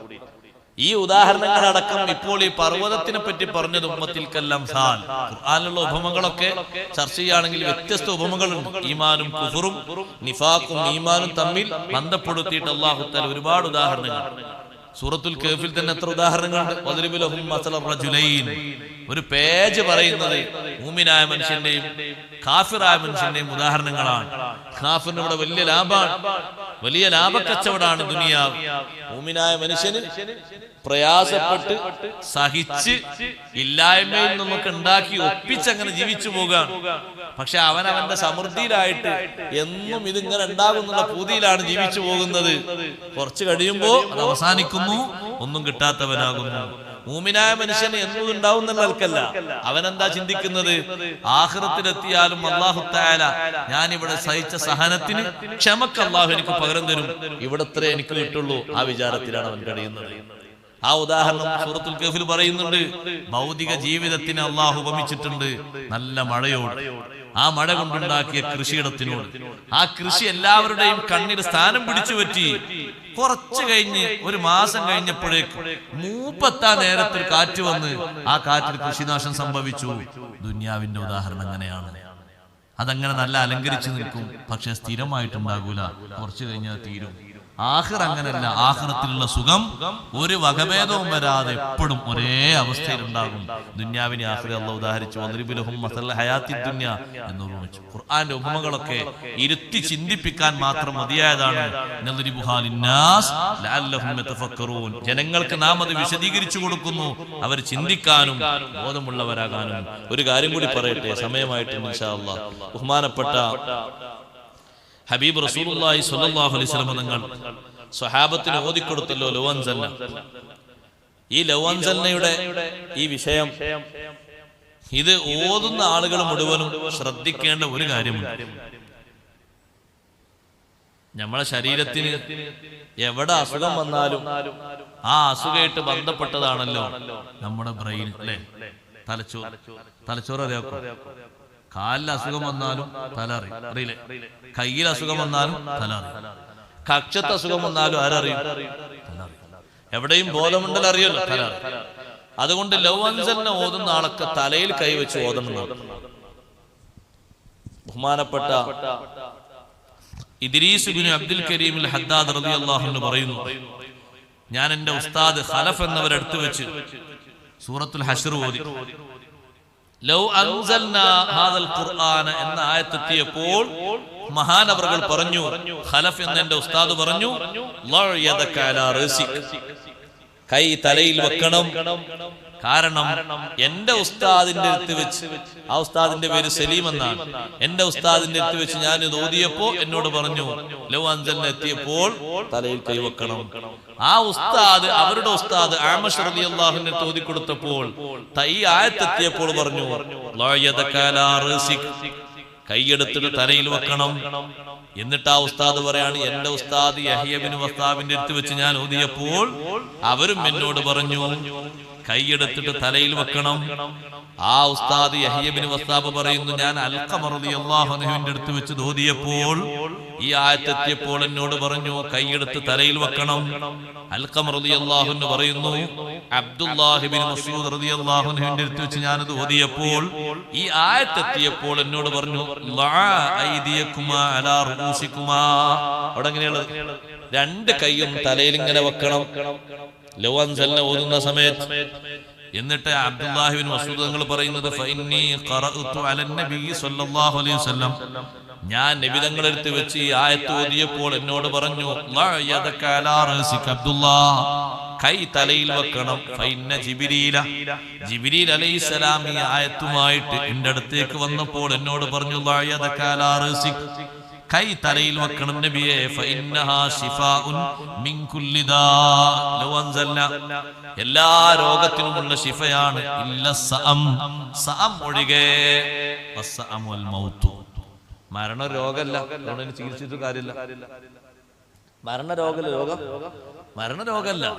മരണമൊക്കെ എന്ന് പറഞ്ഞാൽ ചികിത്സിക്കാൻ പറ്റാത്തൊരവസ്ഥ അല്ലേ, രോഗമല്ലല്ലോ മരണത്തിന്. ബാക്കി എല്ലാ രോഗങ്ങൾക്കും വലിയ ശിഫയാണ് ലൗഅൻസൽന. അതുകൊണ്ട് തലയിൽ കൈവച്ച് ഓതണം. രാവിലെയും വൈകുന്നേരം ഓതൽ സുന്നത്താന്ന് പറഞ്ഞല്ലോ. ആ ഓതുമ്പോ തലയിൽ കൈവച്ച് രണ്ട് ഭാഗത്തും നമ്മുടെ കൈകൾ വെച്ചുകൊണ്ട് ഓതുക ലൗ അൻസൽന എന്നുള്ള ആ ആയത്തിൽ. 4 ആയത്തല്ലേ നമ്മൾ താഴോട്ട് ഓതൽ, കുറഞ്ഞ നേരല്ലോ. അത് വലിയ ശിഫയാണ്, വലിയ കാവലുമാണ്. അബൂ അയ്യൂബുൽ അൻസാരി റളിയല്ലാഹു അൻഹു പറഞ്ഞു, കാരക്ക തോട്ടത്തിൽ നിന്ന് ഇങ്ങനെ പറിച്ചിട്ട് അത് ഉണക്കാൻ വേണ്ടി ഒരു ഭാഗത്ത് ഇടും, പൊരന്റെ ഒരു ഭാഗത്ത് ഉണക്കാൻ ഒരു ഭാഗത്ത് കുട്ടി ഇങ്ങനെ ഇടും. കാരക്ക ഉണങ്ങിയതൊരു ഭാഗത്ത്. കാരക്ക കൊണ്ടുവന്നിട്ട ഭാഗത്ത് നോക്കുമ്പോ കാരക്ക കുറച്ച് കുറഞ്ഞു കാണും. കാരക്ക എങ്ങനെ കുറഞ്ഞത്? രാത്രി ആയപ്പോ ചെറിയൊരു ആളനക്കം അവിടെ ഇങ്ങനെ കാരക്ക കൂട്ടിട്ട് വന്നു. ഞാൻ ചോദിച്ചു മന്നന്ത, നീ ആരാന്ന് ചോദിച്ചു. അപ്പൊ പറഞ്ഞു റജുലും മിനൽ ജിന്നി, ജിന്നാളെ കൂട്ടത്തിൽപ്പെട്ട ഒരാളാണ്. ജിന്നാളെ കൂട്ടത്തിൽപ്പെട്ട ഒരാളാണ്. നമ്മൾ ഈ വീട് ലക്ഷ്യമാക്കി വന്നതാണ്, കുറച്ച് ഭക്ഷണം കൊണ്ടുപോകാൻ വേണ്ടിയിട്ട്. നിങ്ങളെ കാരക്കെ നമ്മൾ കുറച്ച് എടുത്തിട്ടുണ്ട്, അള്ളങ്ങൾക്കൊന്നും കുറക്കൂലെന്നു. അപ്പൊ അബൂ അയ്യൂബുൽ അൻസാരി റളിയല്ലാഹു അൻഹു പറഞ്ഞു, ഇൻ കുന്ത സ്വാദിഖൻ ഫനാവിൽനി യദക, ജിന്നാളെ കൂട്ടത്തിൽപ്പെട്ട ആളാന്നല്ലേ പറഞ്ഞു, നീ സത്യ പറഞ്ഞെങ്കിൽ കയ്യൊന്നും കൊണ്ട് നീട്ടുക. ഇങ്ങനെ കൈ നീട്ടി തന്നപ്പോ കൈ പിടിക്കണ്ടില്ല എന്നായിപ്പോ. പിന്നെ കൈ ഞാൻ പിടിച്ചു നോക്കുമ്പോ നായന്റെ കയ്യോ അല്ല എന്തോ ഒരു രോമ കയ്യിൽ പിടിച്ചപ്പോ ഇടകേറി. മനുഷ്യനാണോ ജിന്നാണോ തിരിച്ചറിയാൻ വേണ്ടി ചോദിച്ചതാണ്. അബൂ അയ്യൂബുൽ അൻസാരി റളിയല്ലാഹു അൻഹു ചോദിച്ചു, കാരക്ക നീ എടുത്തു നോക്കാൻ പൊരുത്തപ്പെട്ടൊന്നും കുഴപ്പമൊന്നുമില്ല, പക്ഷെ ഒരു കാര്യം ഞാൻ നിന്നോട് ചോദിക്കാണ്. ലാ തുഖ്ബിറുനി ബിഅഫ്ളല മാ തതഅവ്വദു ബിഹിൽ ഇൻസു മിനൽ ജിന്നി, നിങ്ങളെപ്പോലത്തെ ജിന്നുകളിൽ നിന്ന് കാവൽ ചോദിക്കാൻ മനുഷ്യന്മാർ ചെയ്യുന്ന ഏറ്റവും വലിയ കാവൽ എന്താന്ന് പറഞ്ഞു തരുമെന്ന് വെച്ചു. ഇപ്പൊ നാളെ ഇങ്ങനെ വരുമല്ലോ, ഇനി ജിന്നാണൊന്നും വരാതിരിക്കാൻ കാവൽ ചോദിക്കാൻ ഏറ്റവും നല്ലത് ഏതാ മനുഷ്യന്മാർ ചോദിക്കുന്നതിൽ? അപ്പൊ ആ ജിന്ന് ഓതിക്കൊടുത്തു, ഹാദിഹില്ലായ ലൗ അൻസൽനാ ഹാദൽ ഖുർആന അലാ ജബലിൻ ലറഅയ്തഹു ഖാശിഅൻ മുതസദ്ദിയൻ മിൻ ഖശിയത്തില്ലാഹ്. ഈ ആയത്ത് ഇതാണ് സാധാരണ മനുഷ്യന്മാർ ഓതുന്നതിന് വലിയ കാവലുള്ള ഒരു ആയത്ത്. വരുമാനം, നമ്മൾ ഒരു സ്ഥലത്ത് നമ്മുടെ കാശ് സൂക്ഷിച്ചു പോകുമ്പോ അങ്ങോട്ടൊരു കള്ളനും വരാതിരിക്കാൻ, ജിന്നാളല്ലേ, ജിന്നാളാണ് മനുഷ്യന്മാർക്ക് കൂടുതൽ രഹസ്യ അറിവുള്ളത്. മനുഷ്യന്മാർക്ക് എന്താ പറയാ, മനുഷ്യൻ വരാതിരിക്കാൻ ഒക്കെ ഉള്ളൊരു കാവലാണ് ഈ ആയത്തൊരു വട്ടവും. ഒരടക്കച്ചാക്ക് കൊണ്ടുവച്ചാലേ ആ അടക്കം കൊണ്ടുപോയിട്ടെങ്കിൽ പൈസ പോലെ, തേങ്ങ കൊണ്ടുവച്ചാല് കൃഷിക്കാരും അല്ലാത്തവരും കൊണ്ടുവെക്കുന്ന സമ്പാദ്യം അവരെ കടകൾ അടച്ചു പോരുമ്പോഴൊക്കെയുള്ള വലിയ കാവലാണ് അള്ളാഹുവിന്റെ ഖുർആനിന്റെ മഹത്വം പറയുന്ന ആയത്ത്. ഈ ആയത്ത് ഓതിയാൽ വലിയ കാവൽ കിട്ടുമെന്ന് ബഹുമാനപ്പെട്ട അബൂ അയ്യൂബുൽ അൻസാരി റളിയല്ലാഹു അൻഹു നമ്മെ പഠിപ്പിക്കുന്നു. ഈ ആയത്ത് ഇവിടെ നമ്മൾ ഇങ്ങനെ ഓതി എന്ന് മാത്രമല്ല, ഇതിന്റെ കൂട്ടത്തിൽ ഒരു കാര്യം കൂടി പറയാണ്ടായിരുന്നു. ഖുർആനിന്റെ മഹത്താണല്ലോ ഈ ആയത്തിൽ പറഞ്ഞത്, അല്ലേ? ഖുർആൻ ഇറങ്ങിയാൽ മലകൾ അത് സ്വീകരിക്കേണ്ട വിധം സ്വീകരിച്ചാൽ തന്നെ ഉൾക്കൊള്ളാവുന്ന ഖനവും കട്ടിയും ഭാരവും അല്ല ഉള്ളത്. ഖുർആന്റെ തടിയുടെ വെയിറ്റ് അല്ല, ആശയത്തിന്റെ ഗാംഭീര്യവും സൗന്ദര്യവും. അതിൽ അത്രയും പേടിപ്പെടുത്തുന്ന പലതും ഉണ്ട്. ഒന്ന് രണ്ടു കാര്യങ്ങളല്ല, ആ ഖുർആനാണ് ഏറ്റവും കൂടുതൽ അറേബ്യയിൽ സംസ്കാരം ഉണ്ടാക്കിയത്. തീരെ സംസ്കാരമില്ലാത്ത ജനതയിൽ അവരെ മനസ്സും സ്വഭാവവും ശരീരവും കുടുംബവും സമ്പത്തും ഒക്കെ സംസ്കരിച്ചത് പരിശുദ്ധ ഖുർആനാണ്.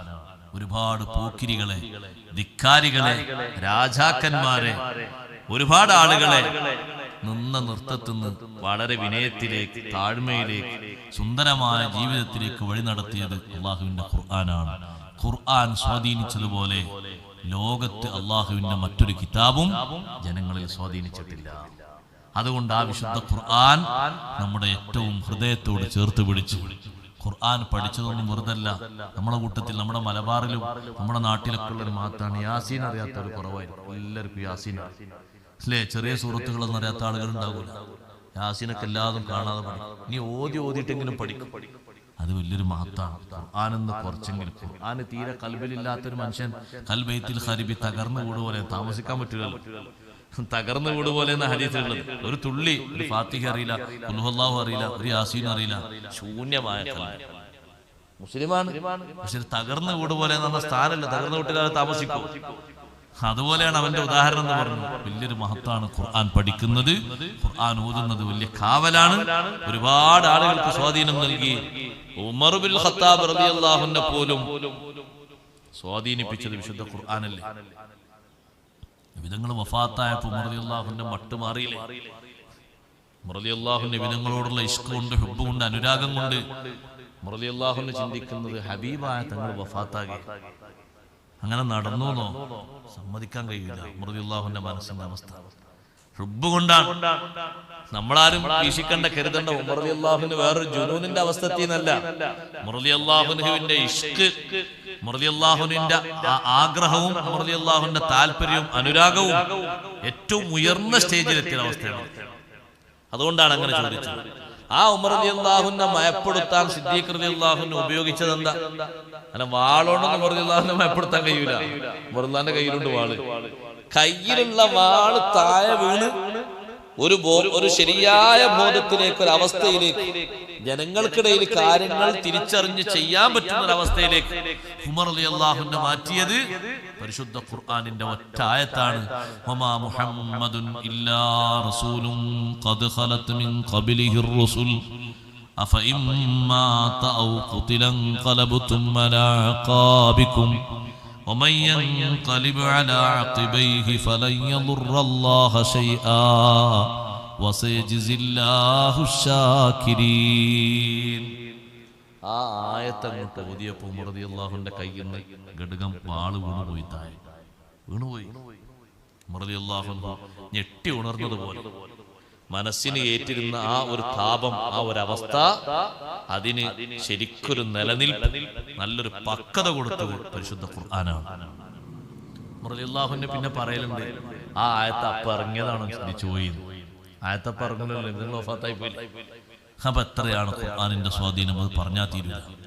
രാജാക്കന്മാരൊക്കെ സ്വാധീനിച്ചിട്ട് അവരെ വളരെ വിനയമുള്ള, വളരെ വലിയ വിനയമുള്ള, ജനങ്ങൾക്ക് ഖിദ്മത്തെടുക്കുന്ന നല്ല സേവകന്മാരാക്കിയത് വിശുദ്ധ ഖുർആന്റെ ആയത്തുകളാണ്. എത്ര രാജാക്കന്മാരെ മാറ്റിയിട്ടുണ്ട് അല്ലാഹുവിന്റെ ഖുർആന്റെ ആയത്തുകൾ. എത്ര വില്ലാളി വീരന്മാരെ മാറ്റിയിട്ടുണ്ട്. അതുകൊണ്ട് ഖുർആൻ വലിയ ശക്തിയുള്ള, വലിയ സ്വാധീനമുള്ള, വലിയ സൗന്ദര്യം നൽകുന്ന ഗ്രന്ഥമാണ്. അതിന് ആ രൂപത്തിൽ സമീപിക്കാനും സ്വീകരിക്കാനും അള്ളാഹു നമുക്ക് കഴിവേറ്റി തരട്ടെ. കൂടുതൽ ഓതിയിട്ട് അതിന്റെ ബറക്കത്ത് നേടാൻ അള്ളാഹു ഭാഗ്യം നൽകുമാറാകട്ടെ.